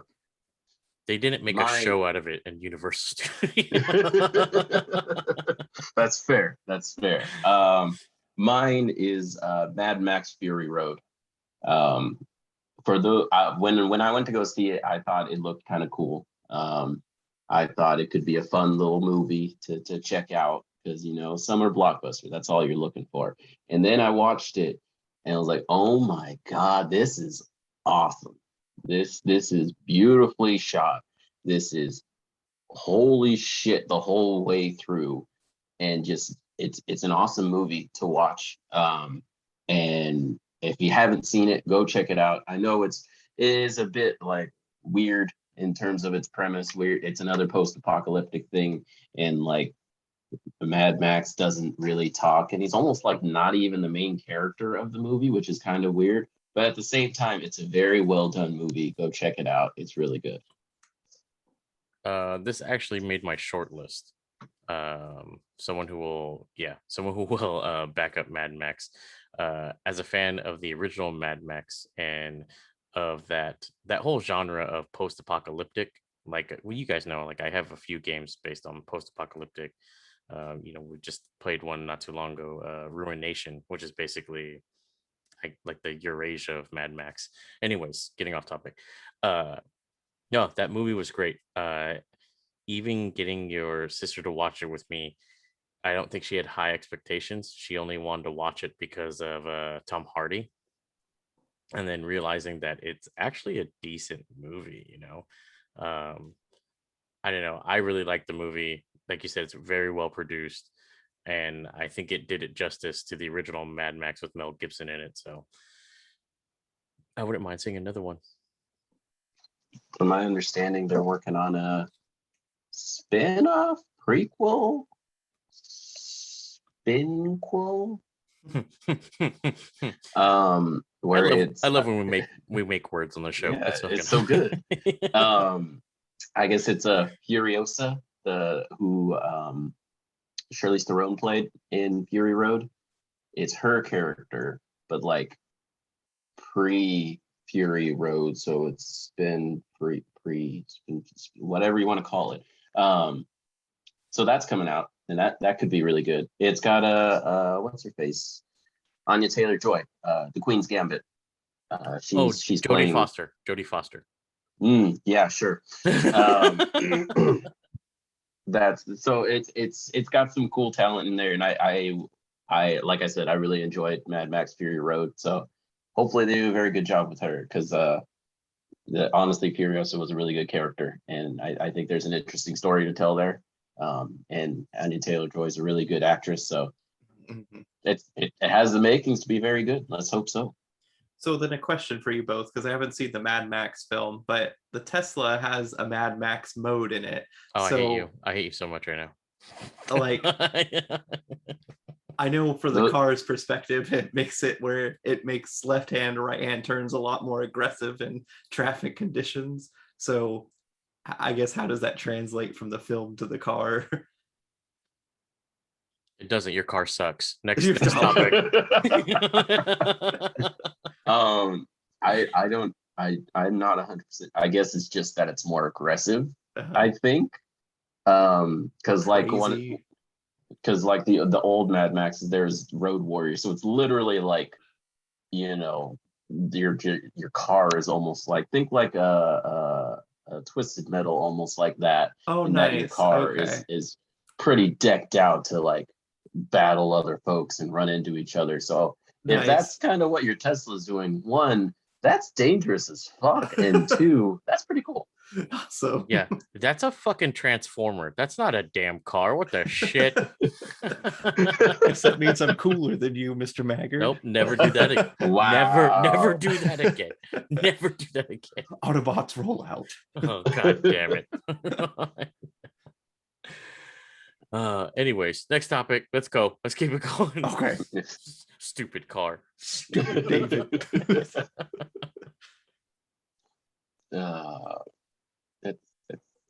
It's Taylor? Is it my turn?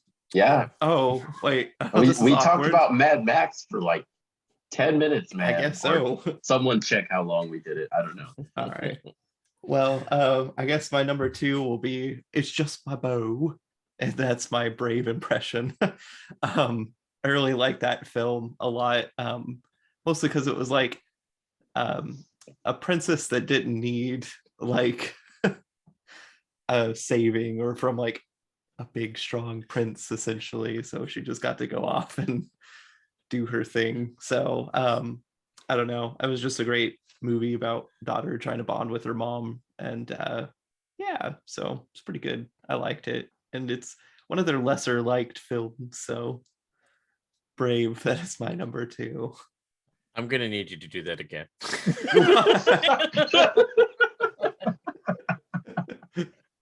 I need you to do that impersonation one more time. I'm sorry. I think it was funny because I wasn't expecting it, but that's just great. When you said it, I like heard the movie in my head. Well, thank you. Oh my goodness. Well, from moving from bows to swords. My number 3. You ever wanted to be a vampire that could walk during the day? It's Blade. Back in 1998 summer. Beyblades? I thought it was Underworld. No, not Underworld. What is wrong with you? Funny thing is, I feel like this movie doesn't get enough credit because even though it never really had the Marvel license, I feel like I don't want to take credit away from Iron Man either, but was like the end to superhero movies, with people not even knowing that they're watching a superhero movie. Yeah, if you didn't know, Blade is part of the Marvel universe. But anyways, this also like opened up some like, I don't know, I want to say some like gory stuff that happens in like the monster universe of the way like they handle things. I really liked the movie. I almost called him Sylvester Stallone. Jesus Christ. That's not even remotely close to the person is. It's Wesley Snipes. Yeah. Anyways, Mr. Snipes. Yeah. There was a point in time where I even wanted the same haircut that he had on the back of his head on my head. Never happened though. But his whole origin story is perfect for that film.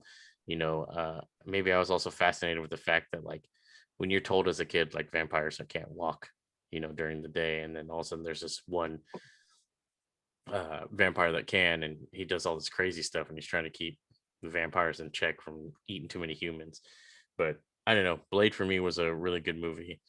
I feel like it did pretty well because even though they weren't that great, they made a 2 and 3. So, and they're remaking it. So at some point in time for our generation, I don't know if is it going to be a TV show, Albert, or is it an actual movie? It will be a film with one Mahershala Ali in the title role of Blade. When's it coming? Probably phase 5, but you know, we'll get there. Okay, we still need Morbius, so we'll see if that happens. Yeah, Morbius. My favorite. My number 2 is Blade. I like Blade. Blade's real good. Blade it's a very good movie. I like the action and everything in it. I will never be able to get over the CGI at the end. Never. Are you talking about the blood scene? Is that what it is? Yes. Yes. There I have 2 examples of movies that I really like that are ruined by final scene CGI, and that being Blade and Spawn. Oh, God, I hated the CGI from God, that shit looked terrible. I understand it's hard to animate hell, but god damn. Yeah, the CGI in Spawn look like, in Madden where they make the crowd and they just like copy and paste certain sections just over and over again. That's exactly what it looked like. It wasn't too God. it wasn't too pretty. No, not quite. For anyone, especially modern fans, at how much CGI is capable of nowadays, it looks real bad comparing that. And even then, it looked real bad. Like that was around the time we got like Jurassic Park and shit like that, and it's like it's very clear what good special effects can do. So I don't know who's screwing up on that end, but that was terrible. Anyway. Let's stop disparaging good movies for shit CGI. CGI. I can talk. And on to my number 2. We're at number 2 now. Number 2 for you. Right. That's right. I'm the last on the group. My number 2 is one that's pretty iconic nowadays. Today's youth even know it. It has stood the test of time as one of the greatest animated films of all time. And that is Shrek. That's right. I love Shrek. I absolutely love Shrek. And I remember going to see that and thinking like this isn't a Disney movie, so like why are we watching it? It's gonna be trash. Only Disney knows how to do animated movies. And then I watched it like Disney ain't shit. Shrek's awesome. I love Shrek, especially because Shrek was basically made to make fun of everything that Disney has done.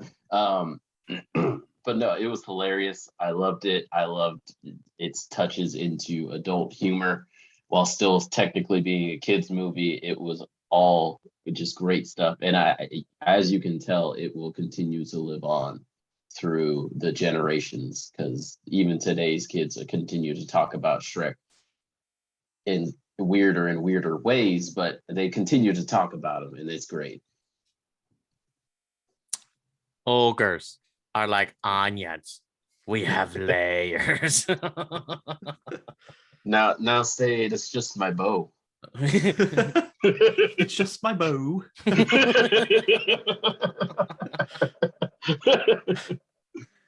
Really, if you guys didn't know, that's supposed to be the same accent.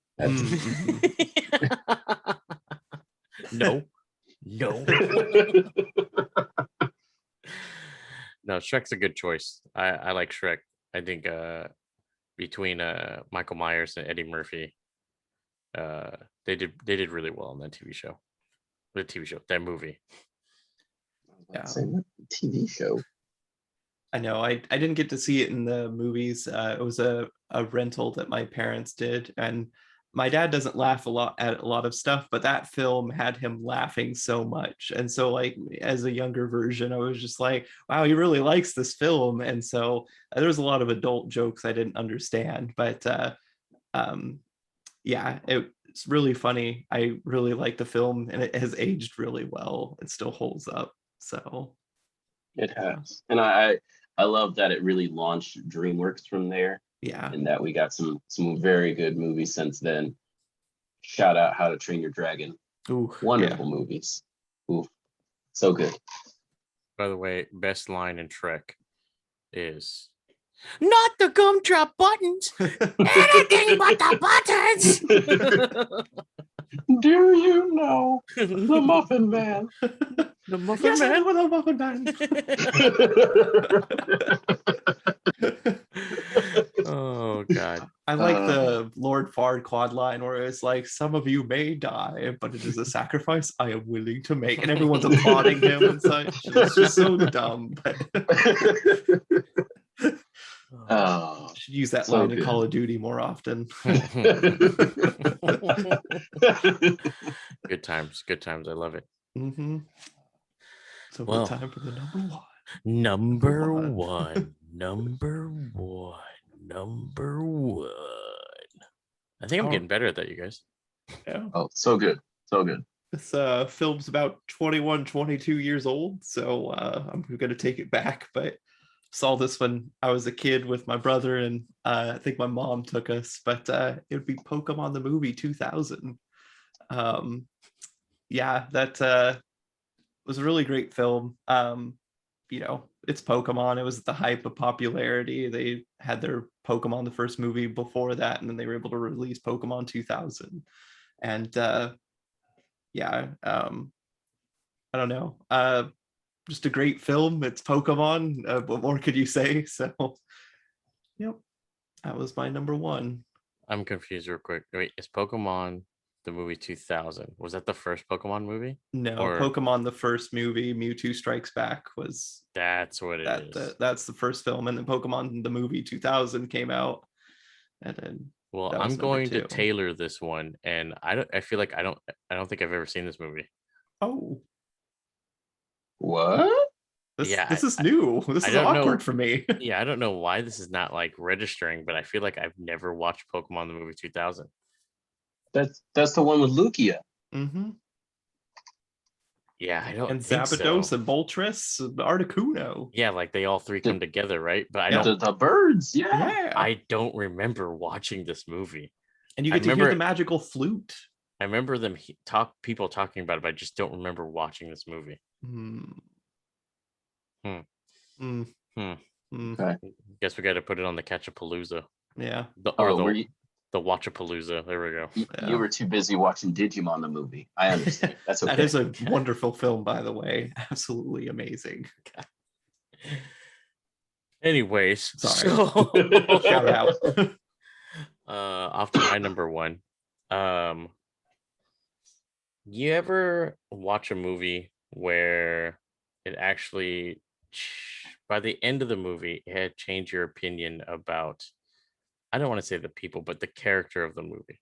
So, Yes. God dang it. Anyways, so a lot of people that know me, I wasn't Batman's biggest fan.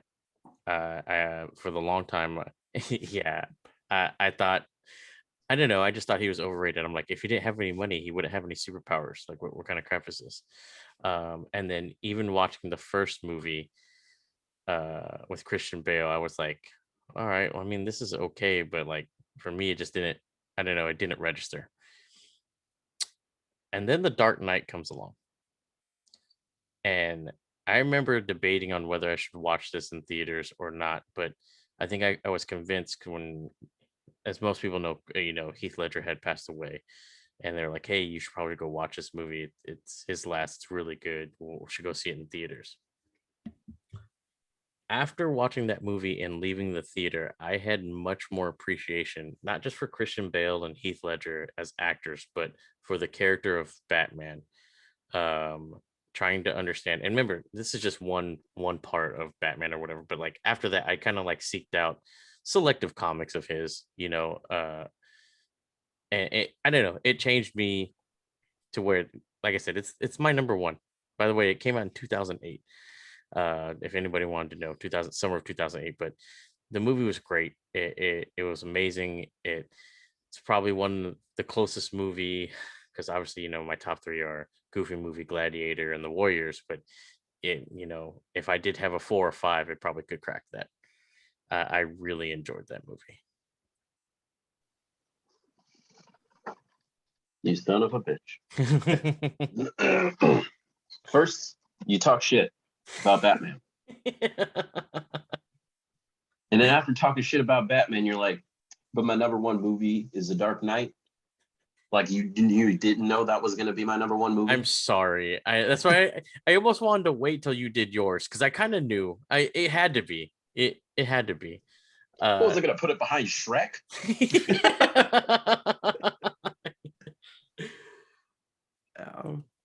So spoilers. Albert's number one movie is The Dark Knight. Let's get this out of the way. It's The Dark Knight. It's this. Oh God, what a great movie!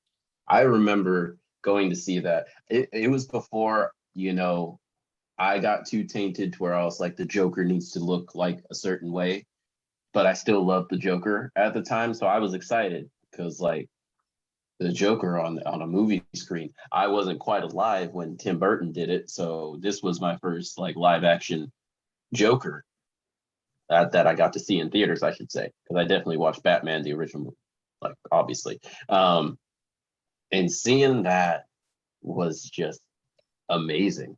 Um, and obviously, there's a sadness that comes with that movie, and thinking of what a absolutely remarkable performer we lost in Heath Ledger, but just that it's such an iconic movie.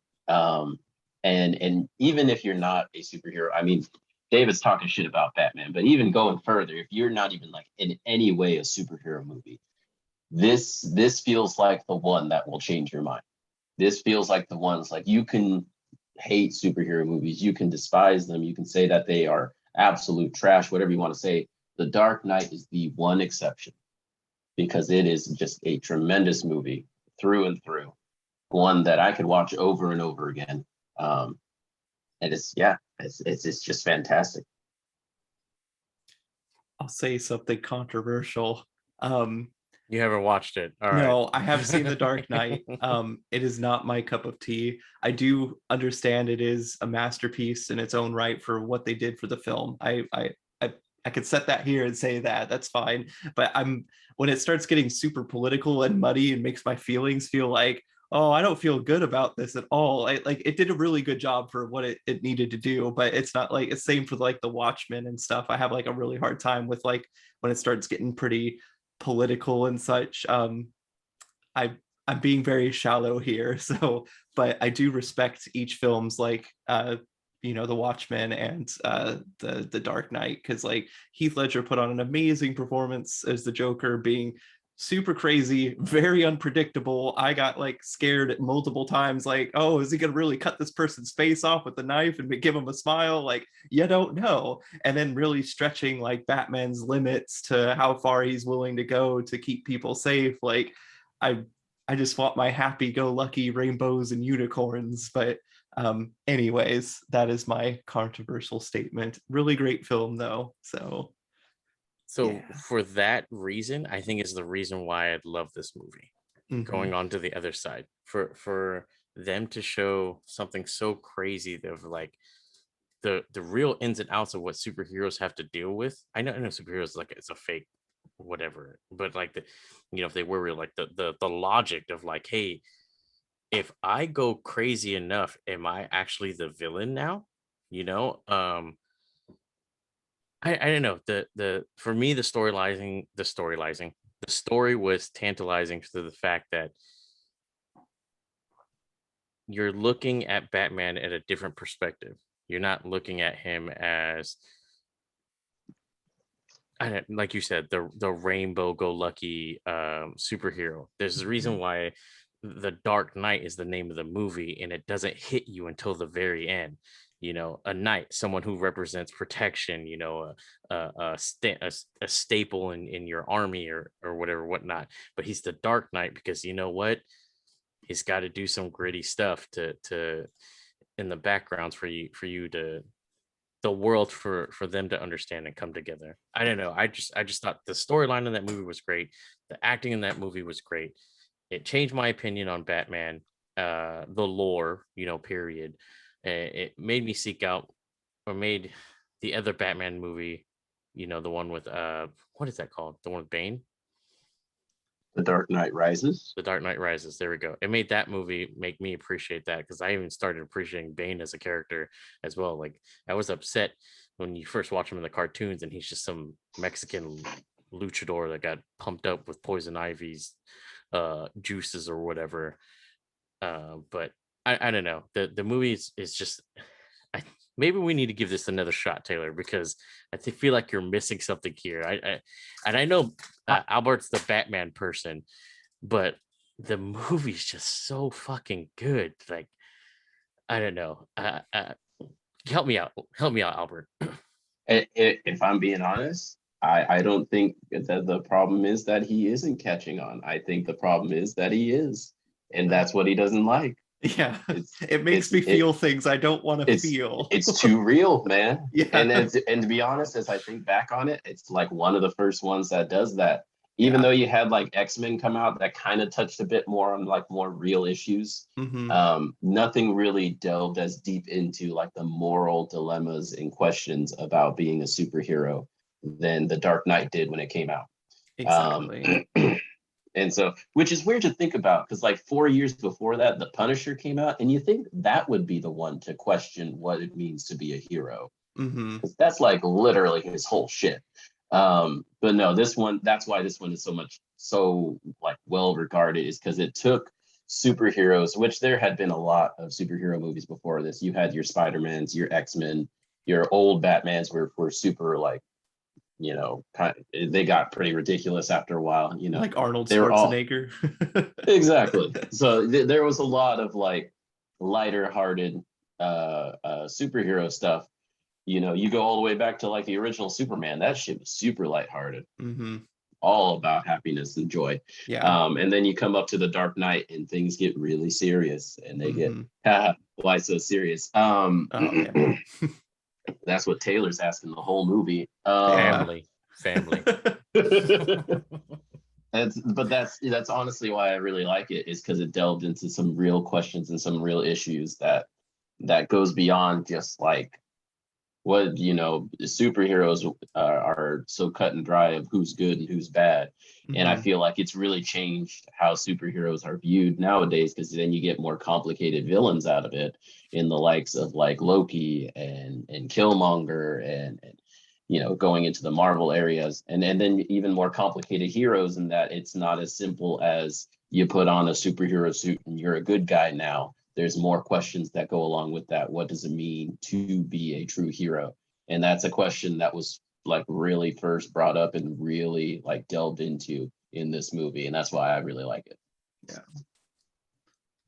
It's I guess kind of like in closing or so. Yeah, it's just like you were saying, it was kind of like the first like superhero movie to place it in our realistic standards of like a world, and like what would Batman have to do if he was in like the United States essentially, and it's like you had to abide by the rules that our world is currently set in. And so there's like political pieces, there's can you really go above the law, like is so it did a very good job in making you feel those emotions. So yeah. All right, let's end this critique of the Dark Knight that we just decided to throw in at the end of these lists. But thank you all for listening to that top 5 list. That was great. Some quality choices there, some controversial things said. But so it goes. Anyway, kind of diving into some of our fan questions. Do we have any? No, people hate us. People don't want to ask questions? I haven't had a fan question in a while. Why? We love answering your questions, folks. Come ask us. It's fun. I asked a friend, I was like, hey, you got any questions for us? And he was just like, nope, not at this time. I was like, okay. So yeah. Fine, whatever. I guess you guys don't want to hear us talk about random stuff. I'll save it for next episode. They're saving it for the best. Well, I mean, we had a couple comments. I don't know if you want me to touch on that. Some people wanted us to talk more about Lord of the Rings. They did just drop the official release date of the new TV show, September of next year, and as well as the first image. What is the place that we're looking at? This huge castle? I don't know, because I didn't actually look too deep into it, but I'm sure people know. So if you guys want to comment back and tell me how little I know, please do, because we need something to talk about here. Come on, guys. They also brought up the legend of Al Bundy. Not the serial killer. Okay. Yeah. That's Ted. Oh shit. I am so sorry. Man, know your serial killers, man. Oh god. Yeah, so they wanted to know, maybe, I don't know, how you feel about Al Bundy. I mean, it was a good TV show, right? Love and Marriage. That is the lyrics to the theme song. Is that what's the TV show called? You don't. Married with Children. Married. There we go. Wow. How do you Great know this? show. You're such, I I watched it when I was like, it was the show you're not supposed to watch as a kid, but as like sometimes as adults would watch it, so you just sit down there and just watched it with them. But anyways, It's a great show. For all you young fans out there that are gonna like, hey, we should go check out an episode of Married with Children. Let you know now what happened in that show. Not very politically correct yeah, in today's climate. If you can suspend that for a little bit and just kind of enjoy it for what it is, it's a good show. It's funny. But if you can't, don't even try, because it's just going to bring up whole new arguments to have about what's okay to be on TV, and let's not go there. Yeah, matter of fact, Wait. if you're part of Generation X, just pretend you didn't hear this part of the Yeah. podcast. That show doesn't exist. Don't worry about it. Please don't look it up and then start throwing out stuff for why it should be canceled. Don't. It doesn't exist. It's fine. Don't worry about it. Anyway, since none of you have questions for us, I'll go to my question for Mr. Hardy. And that question is, sir, how big is it? dun dun dun.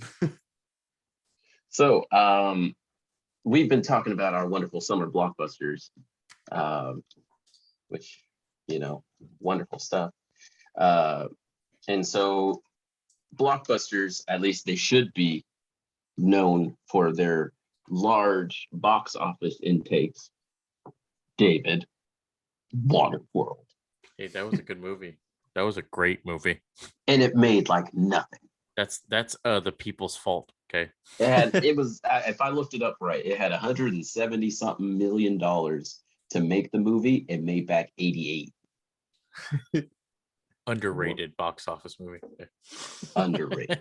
But for anybody that knows about the box office numbers, that currently the number one is Avatar.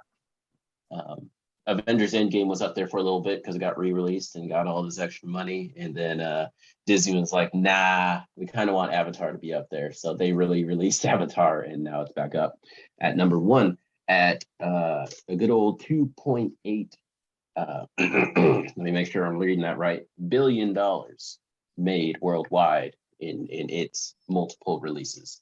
However, when you adjust to inflation, because the worth of money has changed, obviously, the actual number one is Gone with the Wind, very interestingly. And so came out in 1939. I doubt that helps you in any way in this situation, but taking adjustment for inflation, how much worldwide gross did Gone with the Wind get? Is it A,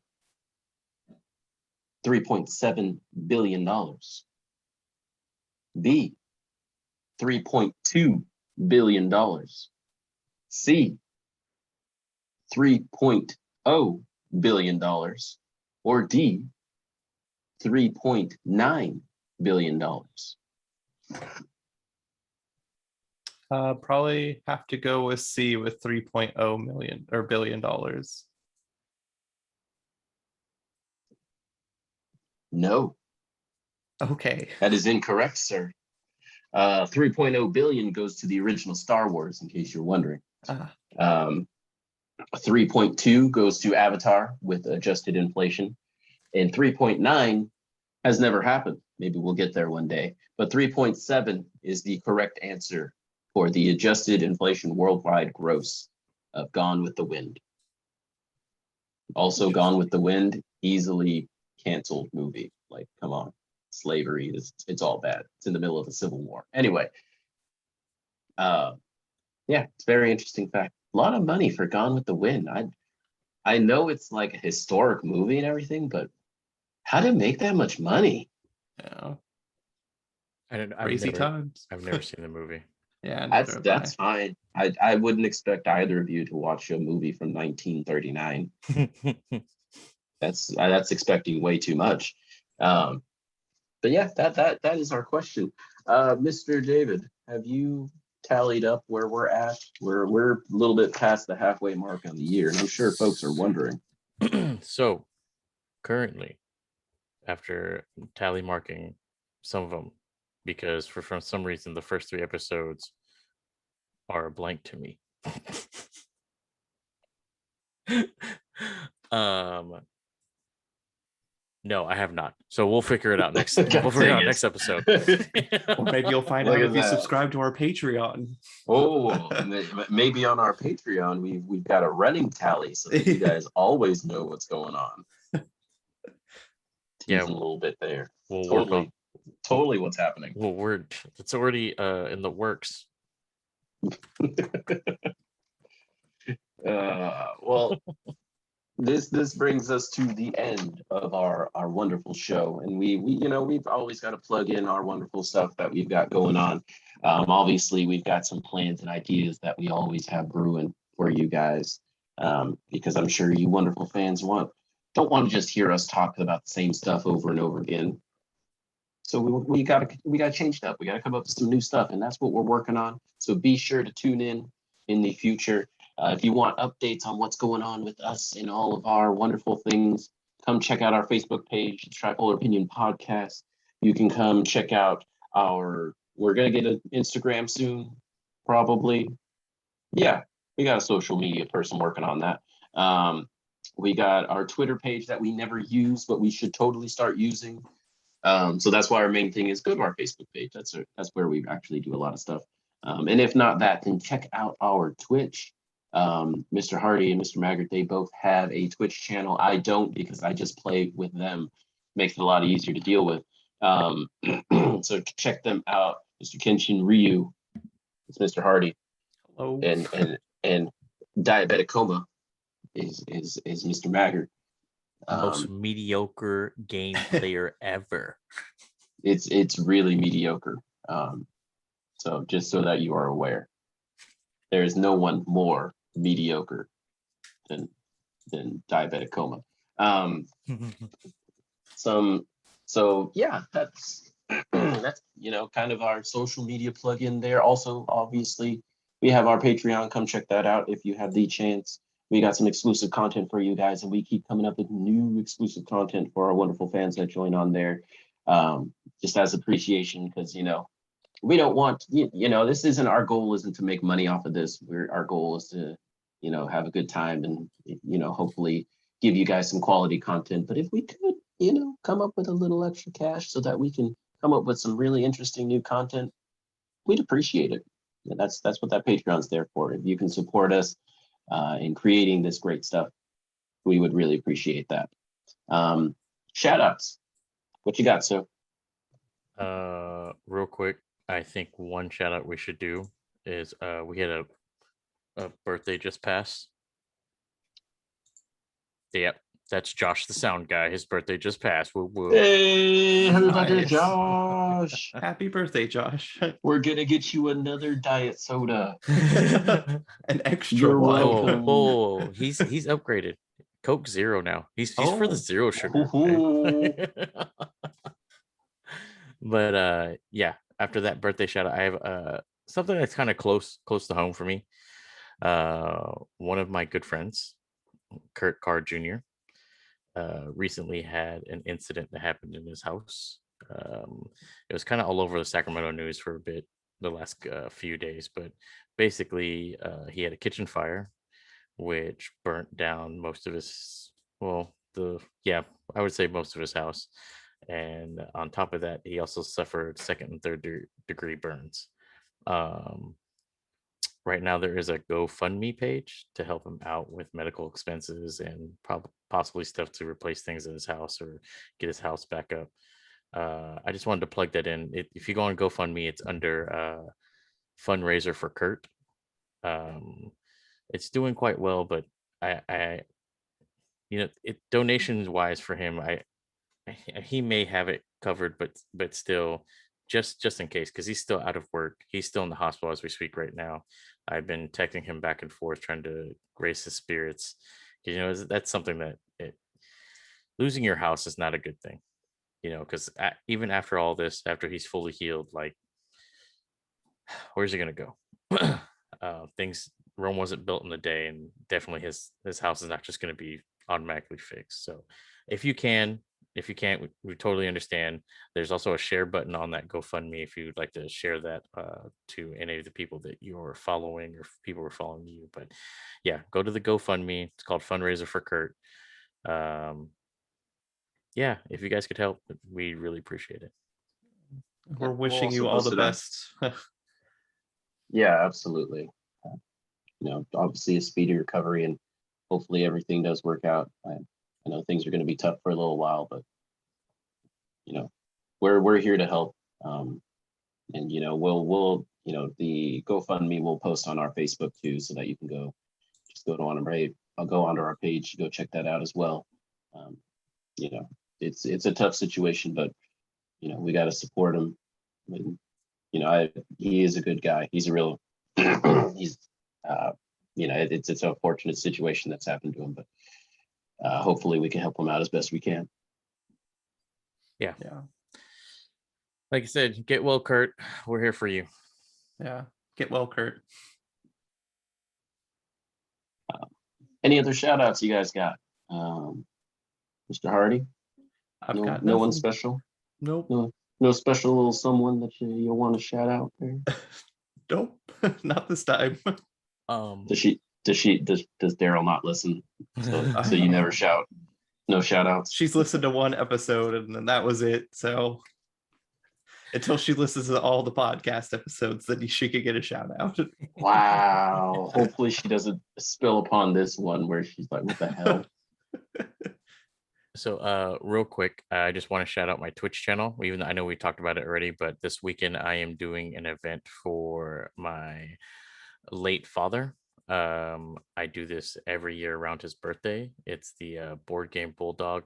I guess I should start calling. I don't want to call it a con yet because it's not a whole bunch of people, but I call it Board Game Bulldog Day. It's a day that I dedicate to him because he was one of my biggest supporters of playing board games or card games. He played Yu-Gi-Oh with me and Taylor personally all the time whenever Taylor would come over to my house and play board games with me whenever he had a chance. So I like to share that experience with my friends and family. And I'm going to try to get it up on YouTube as well, so the video saves, but it will also be on Twitch. We'll be Twitch streaming it live at some point on Saturday. We'll also put up something on our Facebook showing the link to where you can watch it if you just want to see a couple board games being played, and come for a good time. Maybe some colorful commentary as well. All right. Well, thank you all for checking in. And hopefully, next 2 weeks, that's when we do it, every 2 weeks, even though we are recording this a little late, but every 2 weeks we got our episodes dropping. Next up, we've got Mr. Hardy. Are you hosting or is it? No. Yeah, it's you, It right? is my turn to host. Oh next. man, so you guys can skip our next episode so that you Oh, can get to that's some so better jacked make sure to come check us out. If you have any questions, we are open and willing to talk about anything. Drop them on our Facebook page. Shoot us a tweet because I'm sure it'll notify us anyway, even though we're barely on it. Just let us know. Even if you know us in person, just tell us, and we want to talk about it because we love talking about this random stuff, and we love you guys, and we hope to continue to entertain you, give you some quality content, and just have a good time. So thank you all for listening. I am your host, Mr. Albert Delgado, with Mr. Taylor Hardy and Mr. David Maggard, and we wish you all a wonderful rest of your day, night, eve, whatever it is, because again, you can listen whenever you want, right, Taylor? Exactly. See, whenever you want. And we're now available on TuneIn and Alexa just now. Oh, so you could say, Alexa, play. Can you say that? Can you play? You should try it. Mr. Maggard has the Alexa. I do. Ooh. It's in the other room. Yeah. I was about to say mine's in the other room too, so like none of us can say it right now to confirm. Alexa. Anyway, you guys give that a try so you can listen to us. That's awesome. But yeah, thank you all for listening, and hope that you tune in next week or to our next episode. Bye, y'all. Have a good one, y'all. Bye. Oh yeah.